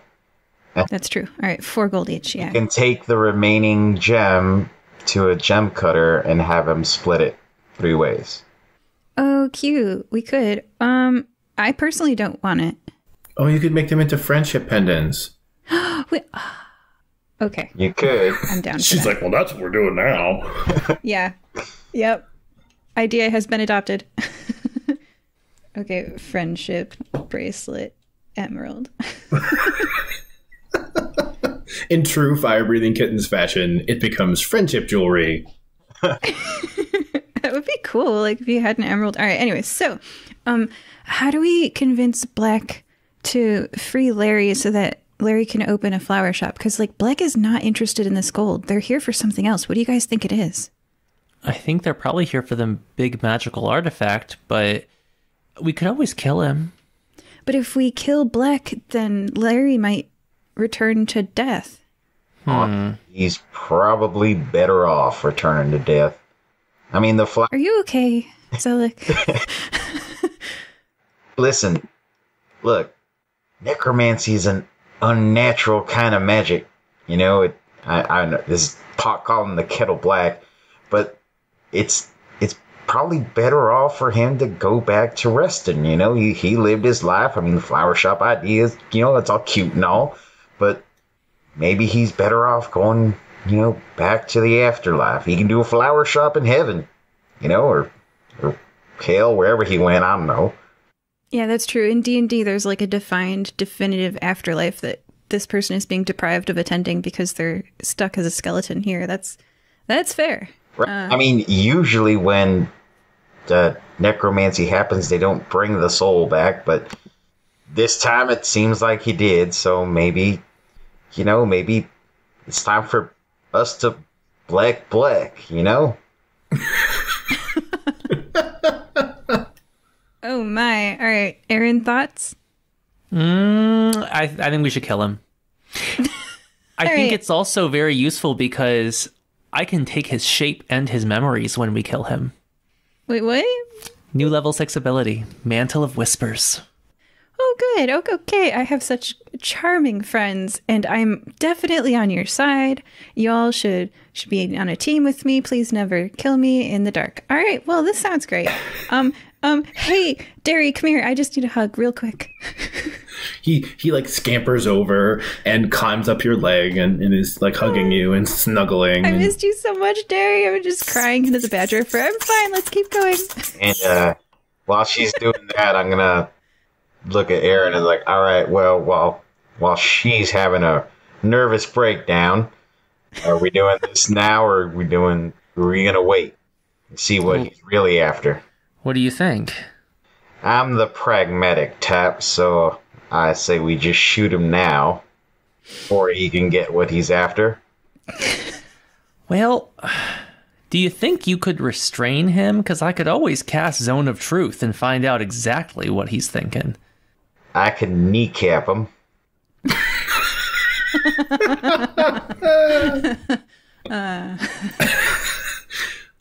I mean, okay. Love, half the group is upset that the skeleton has been enslaved, and 1/3 and 2/3 of the group is figuring out how to kill everyone in the room. Not everyone. Not everyone. Only got to kill one guy. The other 2 will go on their own. Okay, I just want a quick consult with Larry, the depressed skeleton, and I'm faithful to my team, so I'm not going to reveal their plan. I just wander over. I offer dairy for pets to Larry. He takes it and sort of holds it in front of him, like one might, like a cat that they're not quite sure of, and is like, "What do you want me to do with this?" Oh no, you can here. I'll hold Dairy, and you can just pet him. See, pet him like this. So, question, Larry. Yeah. Were you were you like in an afterlife? Our hands are petting the badger together. Are you in an afterlife if you're not here? Like with your family and happy, you know? No, I was eaten by, my soul was eaten by the great old one, and he spit me up and put me in this skeleton so I could be reanimated and help out Black. Oh my gosh. So wait, your body and your soul are both prisoners to different people? This is the most tragic skeleton we've ever met. Like, This isn't even my body, it's someone else's. I'm just Larry. I was eaten by the great old one. He sucked out my soul. And then eons later, he spit me out into this body here. Oh my gosh. So what we really have to do is get you free of the great old one so that you can go on to your true afterlife. He's a bit of a natter. You might not be able to get him. He's a bit big, you know. Well, we might be able to sever the hold he has over you. I continue to pet Derry. That's cool. You know, it's not bad. There's lots of voices in there. As people are talking, I'm casting Zone of Truth. Oh, dang. Everyone except my party must make a Constitution saving throw, DC 15. I will know whether they pass or fail, and if they fail, they cannot lie. Okay. I wonder if the story changes like mid-sentence.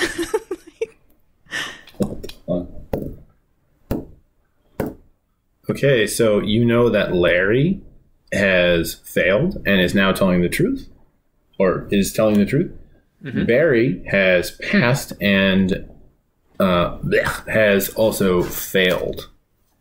All right. Oh, this is so good. I continue distracting Larry, and I, like, raise an eyebrow. Oh, wait, no, I don't know this has happened. I just continue distracting Larry for you. Nope. Hey. Zelek's moving behind Black and pulling out his revolver. Hey, Black, what are your intentions down in this dungeon? I'm here for the bowl. I will take the bowl after you've helped me, and I will kill you all. And then I will pervert the magic of the bowl. Make a wand. What is your... Oh, wait. Thank you for that information. What is your class and level? This seems a bit out of game. This seems a bit meta. Yeah, don't metagame. I just want to know if we can take you. I am a warlock of the great old one. I serve him. Since I saw him in the bowl reflected. Touched my mind. He is appropriate.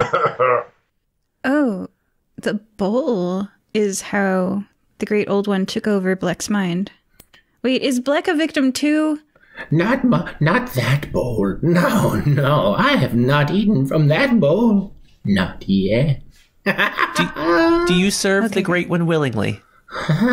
He touched my mind and has given me great power. But it is strange power. That sounds kind of like a no, man. Like, it sounds like Bleck failed a will save out of game.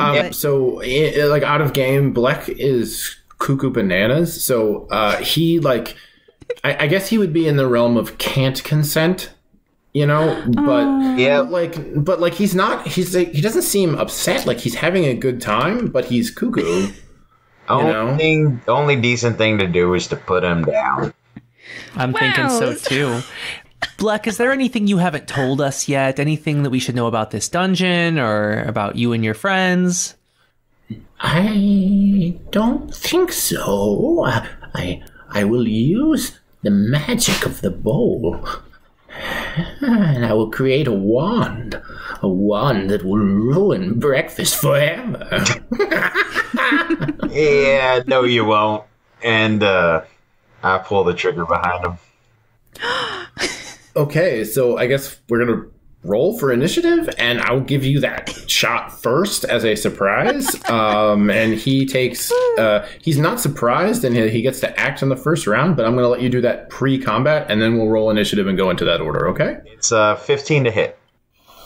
Okay, and you do hit him.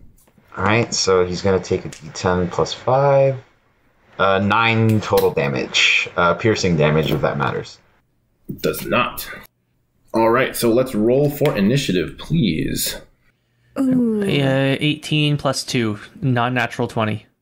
He's probably going to command Larry and Barry to fight us, and Larry's going to have to, which kind of stinks. We're just having a friendly conversation, and then a gunshot goes off, and Larry attacks me. It's strange. Awesome. Okay, so Aaron, you are at 20. Yeah. Blech is sitting at a 10. 21 for Olive. Olive, okay. Do we need to do initiative for the 3 critters, or should we just assume that they go with me? I will allow them to go as you, and you can roll the 2 badgers as 1, please, just to save time. Exactly. Zelek? This is like the 4th one I've rolled today. That's 6. Okay. Don't play the lottery today. Or maybe do. You're owed, right? And Larry and Barry. Okay. All right. So, Olive, you are up first. So the initiative order is Olive, Aaron, Larry and Barry, Blech, and Zelek. Aaron, when you go, of course, your animals will go as well. Okay. All right. Just a question, because I don't know how strong Olive would feel like Larry is. Is this skeleton person, do they look particularly strong? No, he's... Aside from the fact that he is able to speak, he seems to be a fairly standard skeleton. Okay. So, like, I can snap his bones, probably, because I can snap bones. So, like, I can, although it's kind of not the best move for a monk, because of the type of person in front of me, I'm going to try a grapple, because I'd like to restrain Larry, because I heard a gunshot, so I'm going to tackle Larry to the ground and get low, because, right? Yes. Yeah. Okay. My initial instincts are to protect. Okay, and that is... and I happen to be grappling. All right, and that is an opposed strength check, right? Oh, yeah, it is. Okay. Okay. I got an 8. Yeah, I'm a monk. Yeah, I got a 4. Just a skeleton. So, yeah, you're grappling him. His speed is now 0, and he is grappled.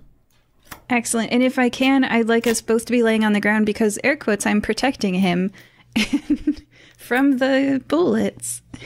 Hey, lady, I don't know you like that. Please get off me. Oh, yeah. Well, oops, that was my turn. All right. Okay, Aaron. Should I attack? Should I not? I feel like I'm not the best attacker. I am going to use Hideous Laughter against Blech to try to make him just lose his turn, basically. Yeah, just barred things. Hideous Laughter, let me pull that up here. All right. Creature of your choice within range perceives everything as funny and falls into a fit of laughter. Wisdom saving throw, or else he falls prone, becomes incapacitated, is unable to stand up for the duration. It can make another wisdom saving throw at the end of each of its turn or every time it takes damage. Your spell save DC is 12? 15. 15, okay. Oh, that is a natural 20. He does not care. Yes. Very high. Let me take a look. +4. Yes, +4. Okay, so he is unaffected by the spell. All right, and then I'm going to use my bonus action to command my animals to attack. All right. And so for those, I have their stats here. The badgers are each do 1 damage, and those are a +2 to attack, or to hit. And the giant elk is going to have a +6, and he is going to do 4d8 +4. So first I will roll the badgers. 16. Yeah. All right, 16 does hit. Does hit. All right, so that's 2 damage from the badgers. Okay. And then 17 for the elk. And that is 4d8 +4. So 15 damage. Okie dokie. All right. So as the badger and the elks, the badgers and the elk charge at And the two badgers climb up him and are like clawing at his face and biting at him. And the elk sort of tries to gore him with one of his antlers. Hooves. And hooves, fine. That was a hoof attack. Okay, it was a hoof attack, and he stomps on his toe, and Black is like, "Ow! Leave Black alone!" And with that, it is... Are you done with your turn? Yes. All right, so that is Larry and Barry. Larry and Barry are going to each... Larry is restrained, so he is not going to do anything, but Barry is going to go, right. And kind of... If he had eyes, they would be rolling, and he's going to shoot a... he's going to knock an arrow and shoot his bow at Olive. And Olive, that does not hit you. Because he's more than 5 feet away from me, and I'm prone, he gets disadvantage to hit. Oh, that's correct. But he didn't hit anyway, so you were good. Oh, wait, was that an arrow? Was Wait, was that an arrow? It was an arrow. Missiles and you gave it away. Darn it. So he misses you with his arrow, and that means it is now Blech's turn. All right, so Blech will use Whispering Aura. And so at the start of his turn, any creature within 5 feet must make and succeed a DC 15 Wisdom saving throw or take 3d6 psychic damage. Aaron, would you please roll for your animals to see if they are affected by the Whispering Aura? Sure. Let me see here. I rolled a 7 and a 16. Okay, so who was the 16? The 16 would be the elk. I think we were doing the badgers first. And I don't think they have much for you said which skill? It was a Wisdom saving throw at DC 15. +1. So that one failed, but the elk should be fine. Okay, so they are going to take... They're dead. 10. What just happened? Actually, maybe not. How much hit points do these things have? Oh, they only have 3 hit points. Oh, yeah, so they're extremely dead. Wait, what just happened? So the warlock used his Whispering Aura, so you can hear... and like terrible languages and like old speak kind of around him, and anyone within 5 feet of him has to make that saving throw or take psychic damage. So he whispered, and then the badgers? The badgers died. Their ears began to their little ears began to bleed, and then they went and like spun around and fell down on their backs. Derry! He like reaches out for you as he dies. Oh my gosh, he's thinking that's like, cheese sad. lady, you know, if he could talk, that's what he'd be saying.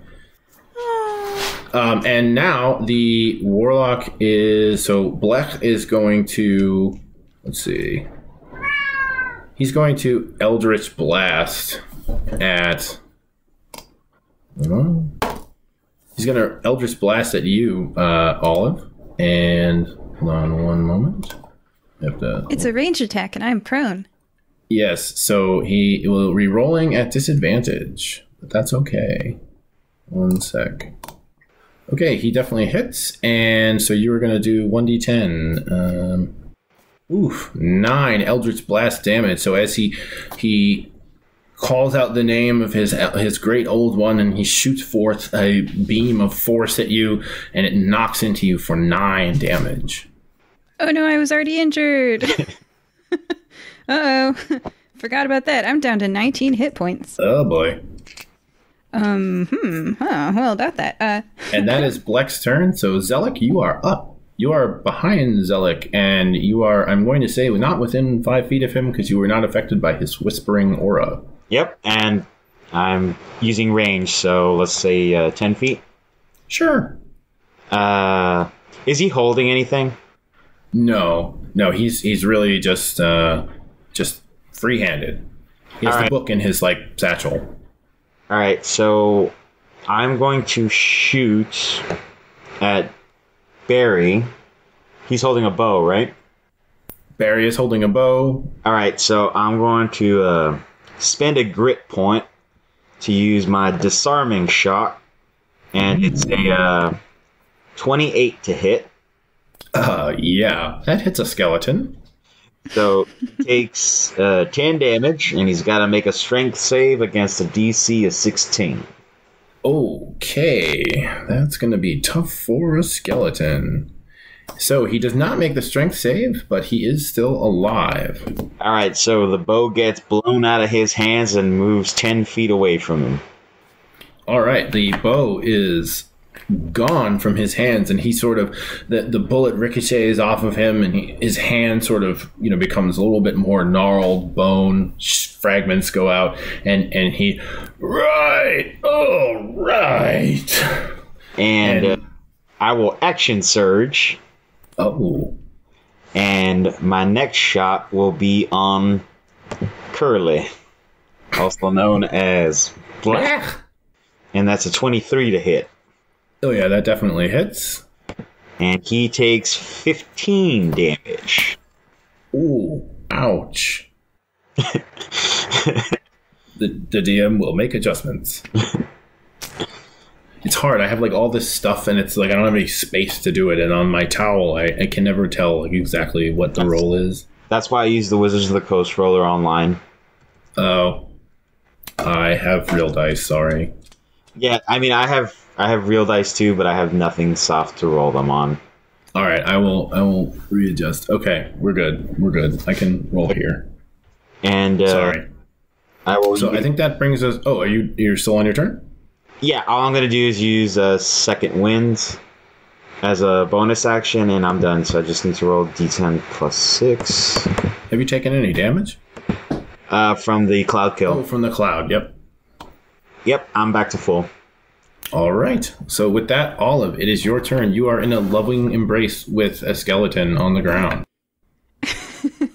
Which is so awkward. It's crocodile, skeleton. All right.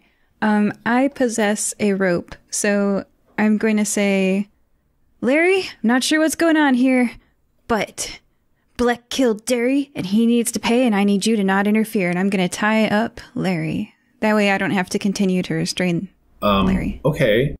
With my rope.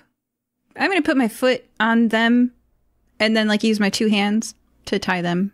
Okay. Can you make a dex check to see if that is possible? Okay, that is an 11 on the dice. I have a +3 dexterity modifier. I have a +6 acrobatics modifier, so you can use any of those that you want. All right. I'm going to say that I was sort of targeting a DC 12, so I'm going to say that you do, in fact, make that, and he is now tied up. And, oh, no, what are you doing to me, lady? I'm not coming with you. I don't want you that way. I just want you to not hurt my friends as we kill Black. That's what they all say. Awkward. Not interested, I promise. I'm going to leave you on the ground now. Okay. So that constitutes your action. Do you have any bonus actions you want to take, or? I turn to face Black, and I say, "You killed Derry. Prepare to die."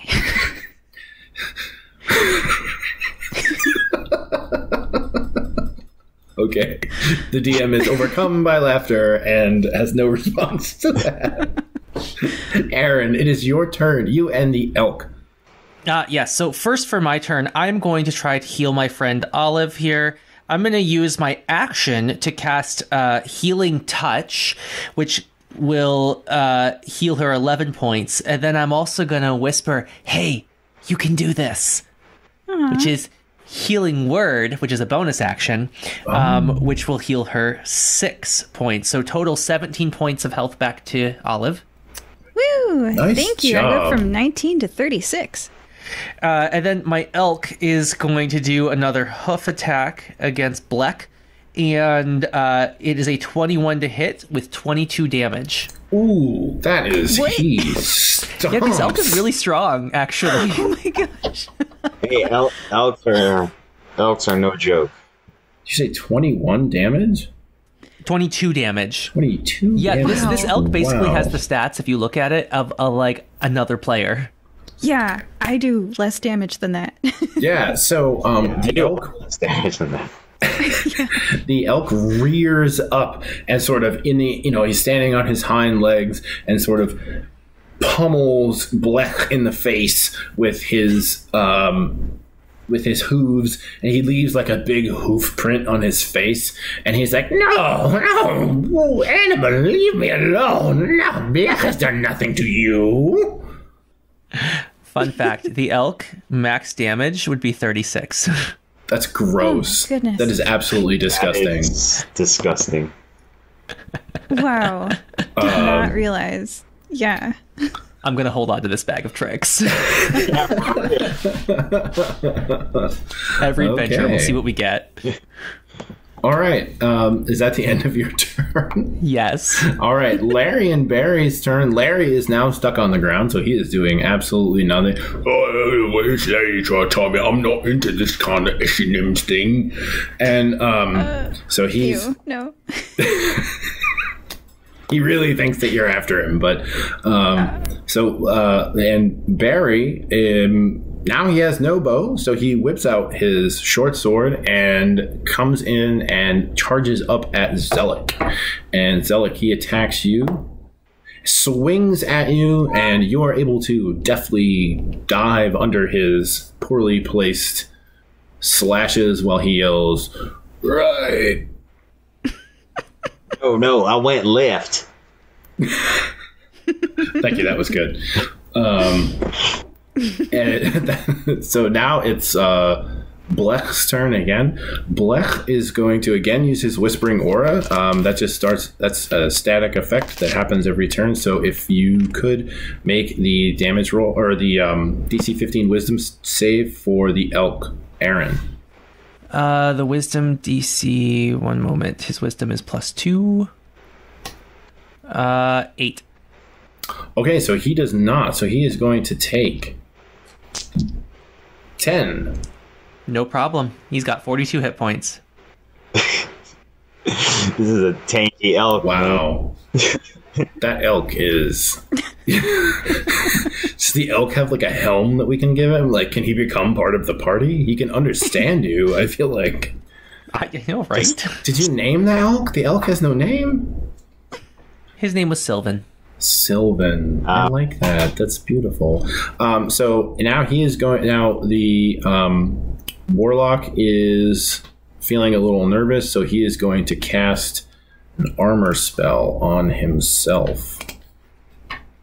So he's going to cast Armor of Agathis on himself, and he will gain 5 temporary hit points, and anyone who attacks him will take 5 damage. All right. So that is his turn. And Zelek, you are up. Yeah. That So you see, help, I'm sorry, you see him sort of wave and do a thing, and then beautiful shield or weird looking shield comes around him, and he is now in a chill wind sort of comes out of the aura. Yeah. Well, I cock the hammer back on my revolver, stare down the sights, and aim it right between his eyes, and pull the trigger. Natural 20. Oh, gross. All right. And he takes 16 damage. All right. Wow. And let me just look at the spell. Nope, you are not affected by the spell. You said how many damage? 16. 16. Okay. All right. Anything else, or is that the end of your turn? That's the end of my turn. All right, so we're back up at Olive. At this point, Blech is sort of on one knee. He is looking very bad. You have one tied up skeleton, one skeleton that is trying to engage in melee with Zelek and failing. And then there is, like I said, Blech is sort of like on the floor. He's bleeding. He has a hoof print on his face that is very quickly welling up into a giant, like egg-sized bump on his head.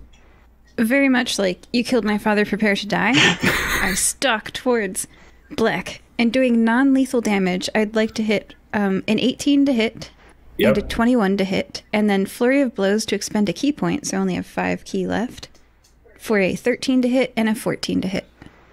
Okay, everything hits. You will take. Nope, you're good. Okay, well then I do 4, 6, 9, and 7 damage for a total of 26 damage. He is unconscious on the floor. And, non-lethal. Yes, so he is. So he's unconscious on the floor in front of you now. You like slap him many times in the face and punch him right in the gut, and he and like passes out. All right, so you guys, with him unconscious, that means that Larry and Barry can live their lives as long as we keep him. We can't command them. Right? As long as we keep him hostage. Yeah. But we're the bad guys for wanting to shoot him. Oh, it's an option, is what I'm saying. I'm not saying we do it. I'm saying it's possible. Hey, you want to keep him in your basement? You're more than welcome to. Why does everyone think I'm so creepy? Okay, can I have your rope, Aaron, so I can tie him up? Sure. I mean, you are a talking crocodile person, so... Is Barry still trying to attack me? No, at this point, Barry has just, shrugged off, and he's, sitting down next to Larry. Keep in mind, the skeleton don't have a much will, so I should be able to charm them pretty easily if we need to. Do you have a rope? I do. You can have the rope. I still think we should kill this guy. Well, we could. I mean, he wanted to kill options, us. Right? Yeah, so many options. And make sure you gag him so he can't cast any spells. Ooh, yes. Can I do that? Can I I have spare clothes and stuff like that with me. I don't have. Just throw an old sock in there; you'll be fine. Yeah, something like that. I think that is absolutely appropriate. Cool. You know what? We don't even have to use anything of ours. Is he wearing socks? Perfect. Actually, let's search him. What's he got on him? Yeah, I take that ring back too. Yeah, okay. He had the copper ring that made his finger become invisible. Mm-hmm. Yoink. Seems fairly useless, but okay. The pixie hula hoop of invincibility. Yeah. That's it. He has the book that the guy from outside had. He has 13 gold on him. He also has a stick with him that's been finely crafted and this you assume is supposed to be a wand. It's a wand-like stick, so he's probably going to use that as his new wand that he was going to make. Out of the bowl. Oh. Okay. Nothing overly magical on him. No, nothing big. Okay. Well, he was going to use this wand to mess with our bowl, right? Mm-hmm. So I take my knee, and I take that wand, and I snap that wand over my knee. Okay, it is so snapped. It wasn't a wand yet, it was just a stick.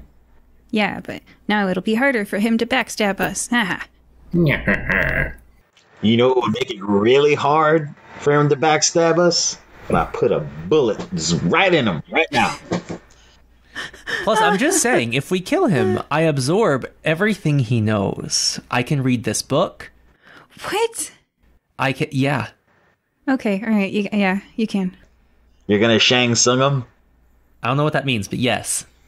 But if you absorb his brain, I'm saying, out of all the delicious brains to consume, this is probably the most food rotten one. You'd get food poisoning from this meal. His brain is insane, and he's infected with the old one. I don't absorb him. I take on his appearance and his memory so that I can pass as him. No, I'm not taking his soul. I'm not eating him.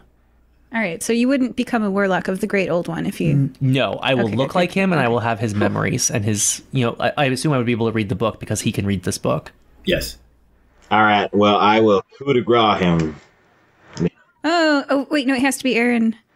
It doesn't have to be. They just have to die in my presence. Oh my gosh. Yeah, so I will coup de grace him. Oh, wait.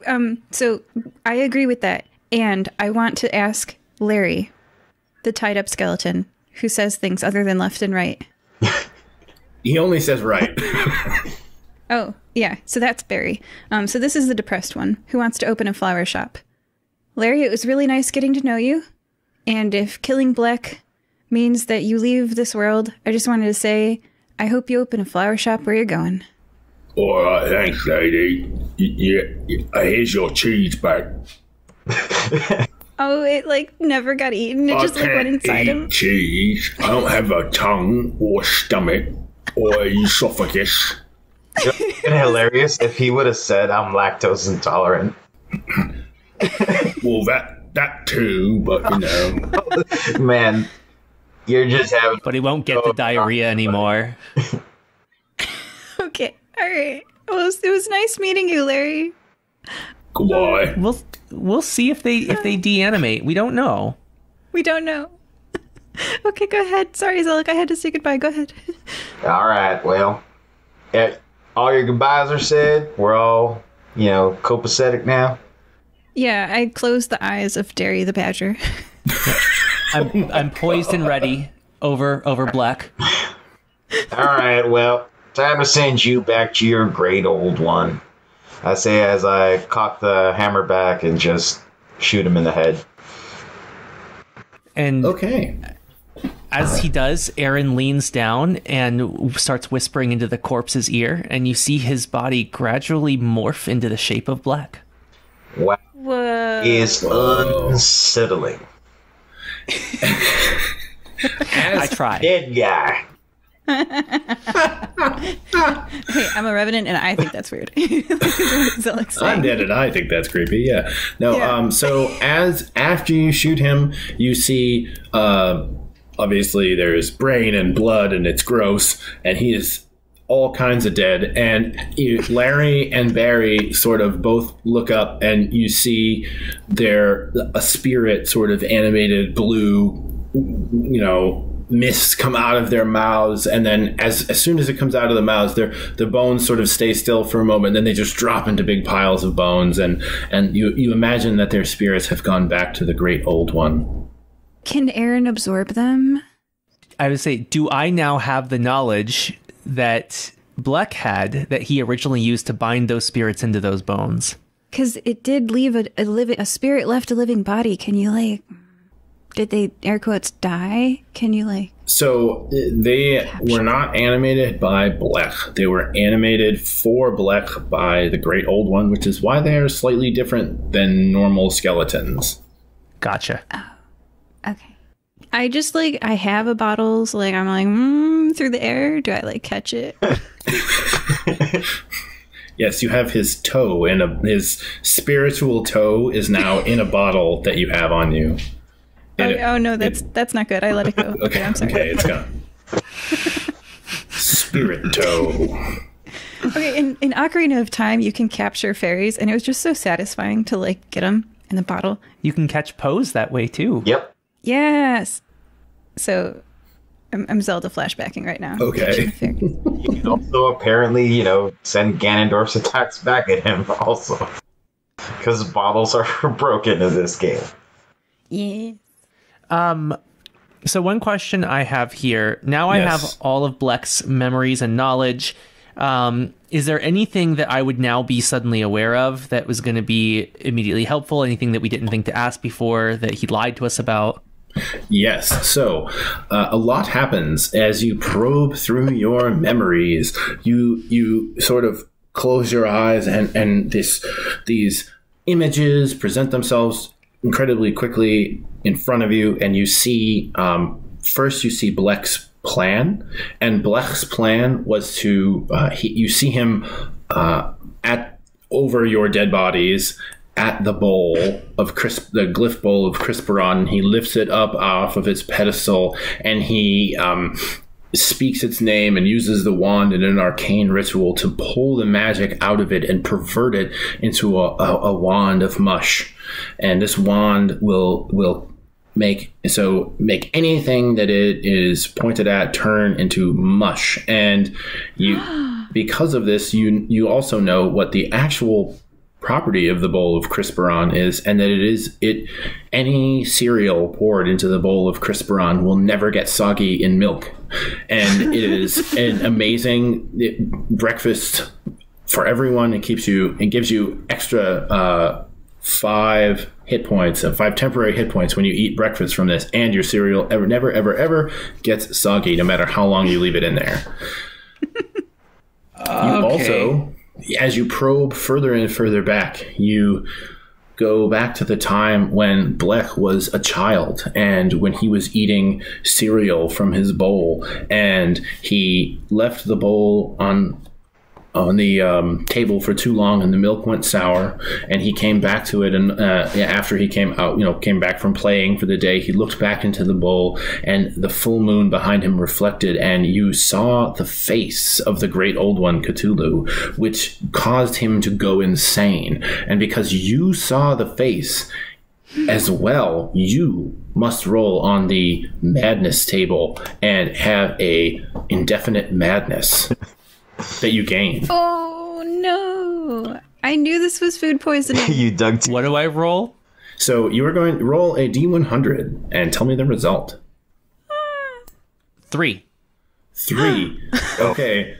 That's either really good or really bad. No, it's really good. It's really good. Being drunk keeps me sane. Oh. Well, all right. So Yes, 96 to 100 was, I've discovered I really enjoy killing people. So I think you were good to get this one. So you just, at this point, you now... He already kind of enjoys killing people. So it's not a madness for you. It's just a thing. Okay. So now at this point, you would want to be drunk at all times. Like That's fine. It keeps the voices and the demon thoughts. You have nightmares about tentacles if you're not drunk when you go to bed. This is permanent? This is permanent until cured. How do I cure it? duration, Yeah. greater or lower. Okay. Calm emotions can suppress the effects of madness. Lesser restoration can rid short-term or long-term madness. And remove curse could also do it. Greater restoration could do indefinite madness. So yeah, greater restoration. Oh, so it would take a greater restoration to cure you. Oh my goodness, that's going to be a while from now. Well, it is, you saw a mass of tentacles attached to a being that eats, galaxies for breakfast, crunchy in milk. That's fine. We have lots of alcohol. Do you have any alcohol on you now? Because if you do, you drink. Oh, yes. I have a ration pack. I'm sure it contains some mead. Okay, good. All right. So you guys are now in the room. There is a dead body. There are 2 previously reanimated, now dead again skeletons, and one Triton furiously drinking the mead from his ration pack. All right, I would like to ask what race or ethnicity or whatever was black, and is it meat? Is Black meat? Yeah, like is he a construct or is he like... No, he was a human. Oh, okay, all right. Olive will Hungry Jaws, bonus action, bite and gain my Constitution modifier number of temporary hit points once between short rests. She ate the corpse. Okay, I'm gonna just go out there and say, y'all are fucked up, because he just ate a guy's brain, and you ate his body. You're the only guy who hasn't eaten anyone is a ghost. I am the most normal guy here. That's satisfying. That is weird. Hey, I'm a crocodile. That's what I do. It's in my nature to eat peoples. I'm with you, Olive. It's meat. It's meat. He's not here anymore. We've specifically said he's not here anymore. I love how you're so upset about the skeleton. You were like, this is slavery, this poor skeleton. And now you're like, I eat that dude's corpse.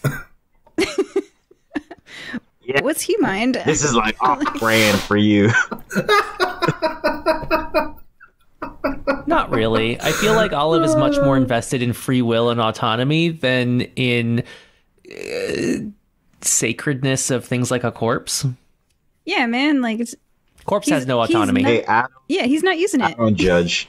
Like I said, I am pragmatic. All right. So I know we got the gems, we got the lucky coin in this room. Anything else you want to do in here? Is there anything else left? I mean, unless she wants to give old Barry and Larry a proper burial, I shouldn't. Do you guys have any way to know what to detect the type of magic the coin has? No. Just history checks. Nope. Yeah. The only way I'll let you do an Arcana check. Only way to figure out what it does is to use it. Or just spend a long rest focusing on it, right? Because it's a magical item. Does it need attunement? Doesn't need attunement, but you can figure out... I read that in 5e you can figure out what an item does just by focusing on it for a long rest. That seems sort of cheap because it used to be like you had to cast all the detect magic and identify spells and stuff, but I don't care. Yeah, identify cost 100 gold, so if that's true, then wow, Kaihaku would have been so much richer. I mean, I don't mind just doing it the stupid way and just using it till something happens. All right. You may use the coin. Can I short rest? Flip the coin. Well, is it okay if he does that during a short rest? Yeah. Yeah, you guys. Okay, you know what? That's better because then I can actually tell you what it does. Because flipping the coin doesn't necessarily do anything for you. So yeah, take a short rest, and you focus on the mystical energy of the coin, and you're not exactly sure how it works, but you can tell that it is a coin of all or nothing. And flipping that coin, you may flip that coin once per day, and on one side is a 1, and on the other side is a 20. And you don't really understand what that means, but Zelek's player does. Yeah, I understand what it means. So I also looked up what that coin does.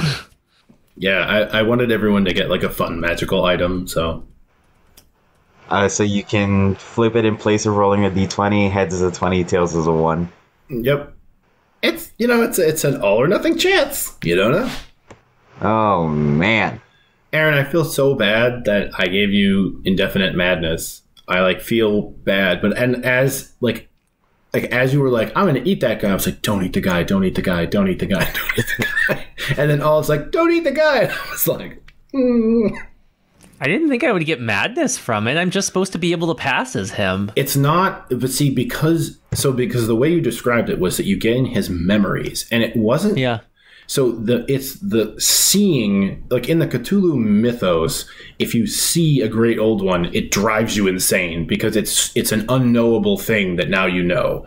And so it was the memory of that it wasn't like eating his brain. It was remembering that and seeing the image of the great old one that drove you insane. I played the Call to Cthulhu tabletop game, and becoming an alcoholic is not the worst thing I've ever had happen to an investigator. I'm pretty sure, the best thing an investigator can have happen to them is end up in an asylum. Yeah. If it makes you feel better, Aaron, Greater Restoration only costs 450 gold. I'm just planning on leaving it. I can just have that be part of the character. He drinks a lot. Okay. Yeah, he drank a lot. You're a bard. It's on brand. Functioning alcoholism is actually a bard school. It's a bard class feature. Bardic tradition, school of the functioning alcoholics. Also, fun fact: those badgers were a lot stronger than because those were giant badgers, not regular badgers. They are also reasonably strong. I thought the 1 hit point. I was like, what? That was a regular badger. Giant badgers are 13 hit points. They get 2 attacks, 1d6, and a 2d4. Yeah, giant creatures are usually pretty tough. This bag of tricks is going to be okay. That's my main damage dealing from now on. Yeah, the bag of tricks is an incredibly fun thing. There are also things that aren't as good, like rats and stuff, but I picked the bag that was sort of... Sorry, this is all out of game. I apologize, but I tried to pick a bag that wouldn't be like...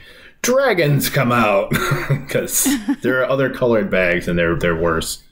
I mean, basically, you did pick the dragons come out bag because that elk ruined play. You wrecked him. Oh no, the elk is the strongest thing in it. The other one has a bear and the other one has a tiger. Yeah, a tiger. I think you have a panther in that bag too, don't you? I do. That's ranked number 5, so I'm guessing that's a little bit weaker than the stuff later on. It looks like they increase in strength as you go. Mm-hmm. I mean, you basically got the bag of Pokemon training. Yeah, I do. I'm going to start every adventure. What 3 Pokemon do I get? All right. Don't they only last for an hour? They last for a day. And then you can resummon 3 things again the next day. Oh, that's awesome. Broken bag of tricks. Cool. I know, it's fun, isn't it? This really makes up for my lack of damage dealing ability. Oh, I'm glad you got it then. I'm glad you got it. Yeah, bards are really good support though. They are. All right. Mine's really more of an interrogation thing. All right, yeah, let's go. Yeah, so you guys are still in the dungeon. You are still in the room. And what do you decide to do next? I mean, all that's left is getting the bowl, isn't it? It is. I think so. Let's go get it. All right. And I'll lead and try to be in character in case there are surprises here. Okay. Yes, let's go get the bowl. All right, I hate it already. That is an extremely passable black. I love it, actually. Well, I am black. You hear a hammer cock behind you. I love it. Okay, so you head down the hallway, which slopes slightly down. As you continue on, there are more and more of these beautiful carvings in the wall, tattered tapestries and things like that. And you come to a door that it's a double door, because the hallway is about, like I said, 10 feet wide, and it is off the hinges, and the wood is broken inward, so you can see, the door is not totally open, but you can crawl through or, maneuver your way through and get to the inside if you wish. Do you wish? Yeah. Okay. Well, I don't know. I want to give player agency here, No, we stand at the door. We don't stop here and live in this cave forever. So, listen, when we did the last adventure where you were DMing, I was like, I look at the books, and you were like, you're outside still. So you made me roleplay going through the door. So I'm making you roleplay going through the door. Okay, we go through the door. All right, it was awesome. It was a great experience for both you and the door. And was there background music? Da, da, da, da, da, da. So as you enter, you see this room. It is maybe 50 feet long and 30 feet wide, so it's a fairly large space. On the back wall behind you are pegs where one might have hung hooks. Hung cloaks. There's one cloak that is on the hook there. It does not seem to be as tattered as anything else.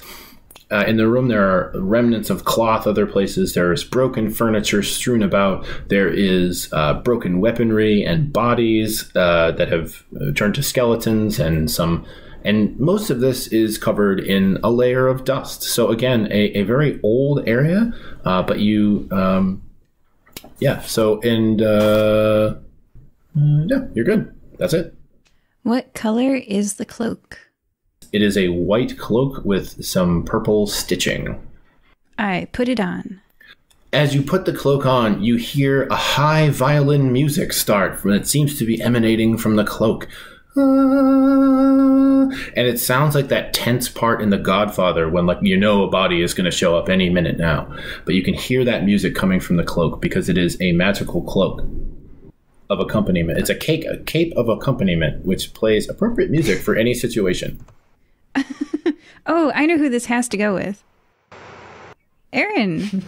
I knew you were going to say that. That way you have some background music when you sing. Towards the back of the room, you see there are 10 steps that lead up. The steps are on 3 sides, so it's like kind of a square that comes out of the rear wall. Again, the wall is carved with ornate features and glyphs and carvings, and you see up the 10 steps is another pedestal carved again very ornately, and on it sits a bowl. The bowl appears to be glimmering and gleaming. It is not dusty at all. It is you can see from here, a white clay bowl. Before we approach the bowl, can I pick up all these broken pieces of weaponry and armor and whatnot? Yeah, sure. About how many mundane weapons are broken onto the floor? You can tell that this was the scene of quite an epic battle at one point, maybe 1,000 years ago. And you see 15 different weapons in various states of disrepair. That's fine. I can repair them. Okay. I just collect all the pieces.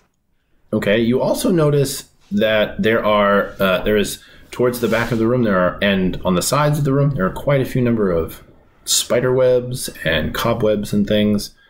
Interesting. Do these seem out of place? And it smells bad. Not particularly, but the stench is not great in here. It's got a tinge of death. Ah. All right. I will cast Prestidigitation and create the smell of bacon cookies to waft throughout the room. Did you say bacon cookies or baking cookies? Baking cookies, although they can be bacon cookies. That's fine. I want bacon cookies. I'm down with some bacon cookies. Have you ever cooked it with maple syrup on it in the oven to make it sweeten? Oh yeah. Yes.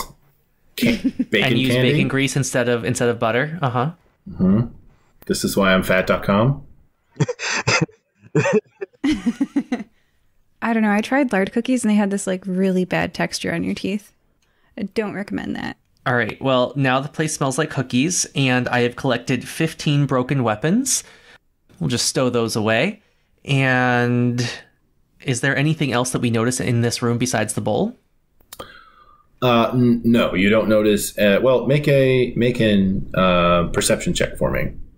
Perception check. Well, I've rolled an 11. Let me see what I got. I believe I get an extra bonus from Jack of all trades. Should be half your perception or half your proficiency.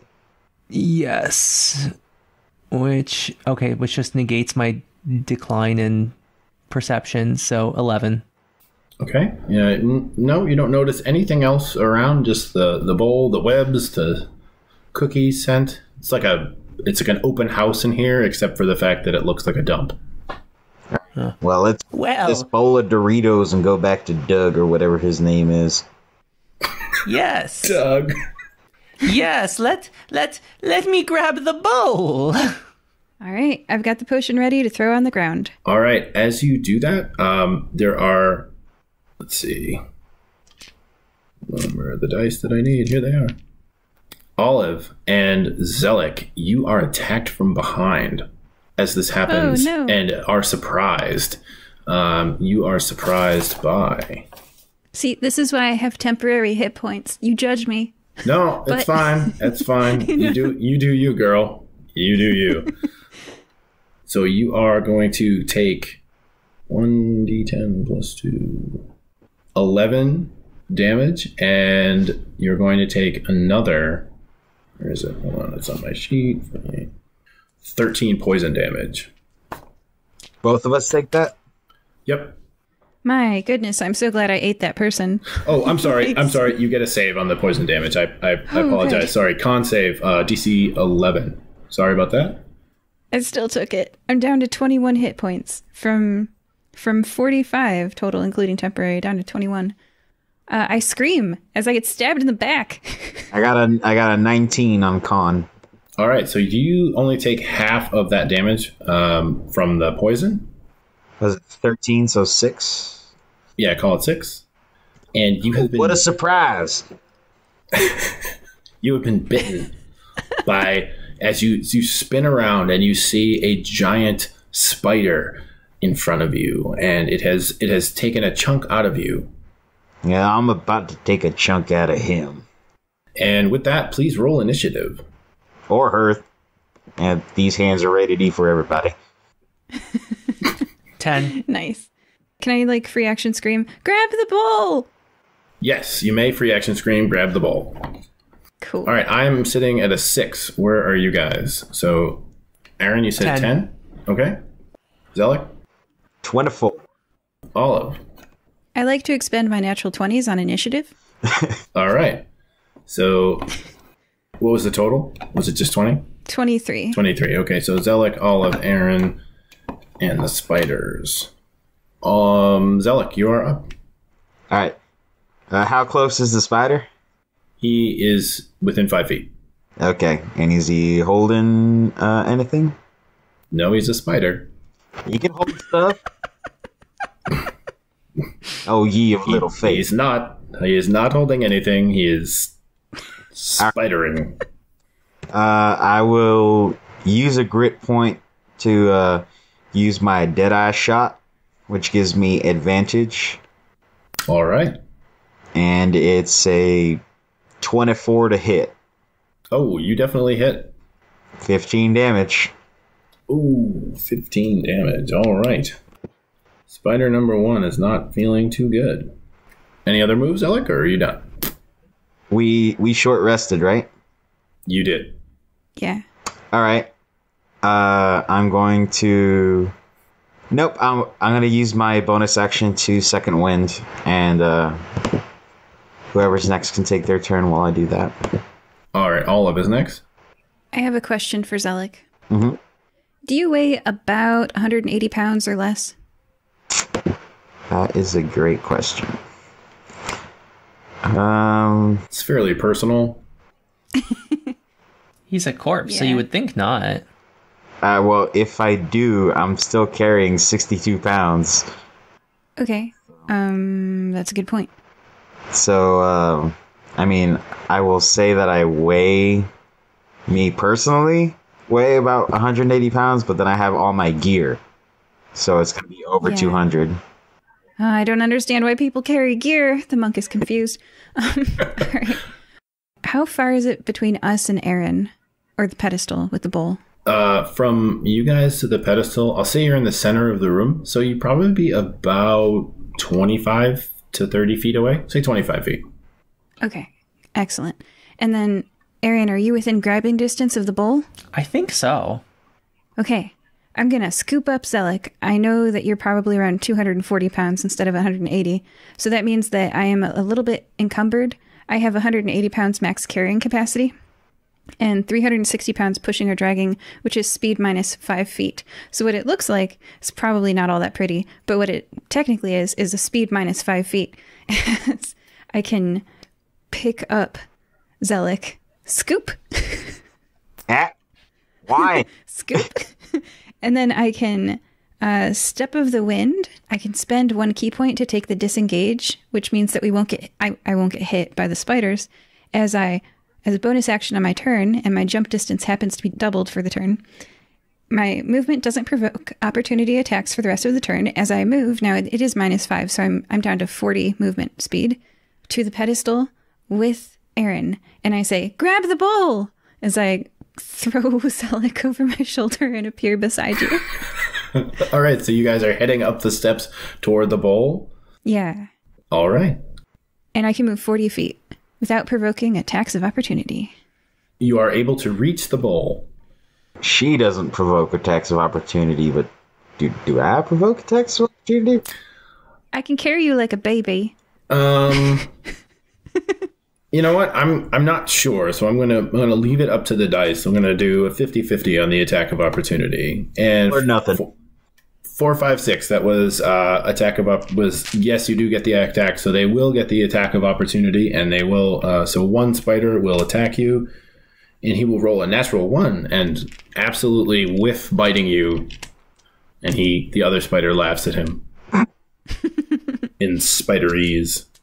Aaron, I guess that's your turn. All right. So Oh, what? I have the potion in my outstretched hand, if that helps. Like, I had it out, remember? Because I had it prepared. Sure. So All you right. can- So I am going to. Is it an action or a bonus action to pick something up? You can interact with an object as a free action, as long as it's just like pulling a lever or picking something up. Or smacking my hand so the potion drops to the ground. I'm going to grab the potion and the bowl because they are both apparently now within easy reach. Okay. And then I guess now that I have a firm grasp on this bowl, correct? Yep. I am going to throw the potion at the ground. All right. And I'm going to make you scream the word, the power word, just because it's fun. Come on. Ah, yes. Which was... It was Folgers or something. Arden's Folgers Coffee! All right. As you smash the potion to the ground, a bolt of lightning erupts from the ceiling, hitting all three of you and sending you back to the fire-breathing kitten's hall as you are. So, Zelek, you're on Olive's shoulder. Aaron, you're sort of like trying to grab onto them, and you appear in the center of the guild hall about 4.5 feet up, and again fall to the ground completely in a hump and in a big lump on the ground, and the entire room turns around to look at you. This is embarrassing. Can I be on the bottom this time so people stop accusing me of stuff? Sure. Thank you. You were the first to go into the lightning. I see you have returned, my young friends. Do you have the bowl? Indeed. We got your bowl, man. Aye. Your cereal will never be soggy again. Yes, never soggy. You see, I eat many meals of cereals and grains, and often they become disgusting when I leave them in milk. Thank you for this. I appreciate you bringing this to me. And he flings a bag of gold at you, and then he says, I will see you again someday, I assume, adventurers, and I hope not. I leave you, Dave! And lightning comes down, and he is teleported away, leaving yet another scorch mark in the smell of ozone in the fire-breathing kitten's hall. All right, bye, Doug. And then he comes back and he's like, I said it was Dave. Clearly Dave. Yeah, I heard and then Doug. Gone.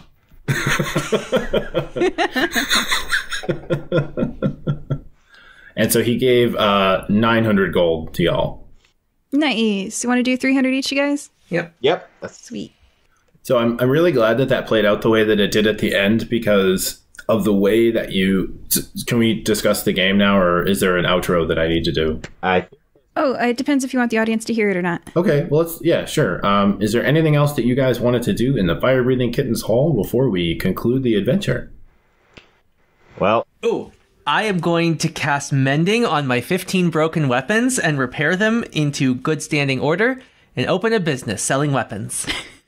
You have 6 longswords. You have 2 glaives. You have 5 short swords and what is that, 13? So you have, and 2 nunchucks. Are nunchucks in this game? Yeah, they are.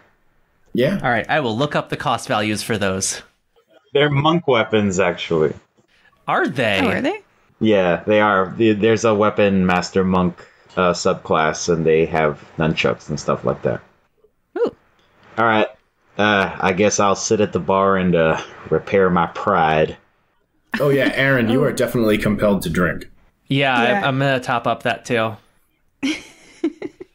And then I will pour one out For the homies. for Larry, Barry, and Derry. And not the girl Badger. You were like, I'm indifferent to her. Oh, yeah, and the one that we didn't name, and the other one that I think it's Sylvan. Okay, Larry, Barry, Derry, Sylvan. Yeah, Where's Sylvan? Sylvan, well, he disappears at the end of the day, but you definitely left him behind. Oh, It's okay. He, he's there with the spiders, which, all right, so let's do our, Mary. Her name is Mary. Mary. Oh, Mary and Derry. So it is, I'm really glad that you guys grabbed the bowl the way that you did, because you grabbed it without really taking it off of the pedestal, because that was trapped. And so had you removed it from the pedestal, or I guess as it was removed by you teleporting away, there was one of those like swinging stone traps. So that was going to be bad. And you didn't even find out that those were in fact phase spiders. So that's why they got the jump on you. Oh. We almost got Indiana Jones. Oh, yeah. So this was great. I had, what is the outro? Joining us this time were... Okay. Joining us in this episode of the Fire Breathing Kittens podcast were Olive. Bye. Aaron. bye. And Zelek. Not y'all.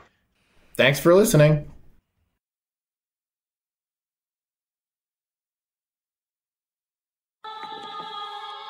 Have you ever had some experiences, challenges, or questions that have gone unanswered? The On the Record show is about creating a safe space where ordinary people can have an extraordinary conversation. It's where our guests and our viewers can be open and vulnerable to reach into our hearts and to extract something inside that can help us on our life's journey. It's about developing one's character rather than showcasing differences or flaws. About elevating, inspiring, transforming, and motivating others. And getting to know the mind of Christ, who gave us a model to live by. And to really understand the habits and behaviors and teaching out of the love to his stewards.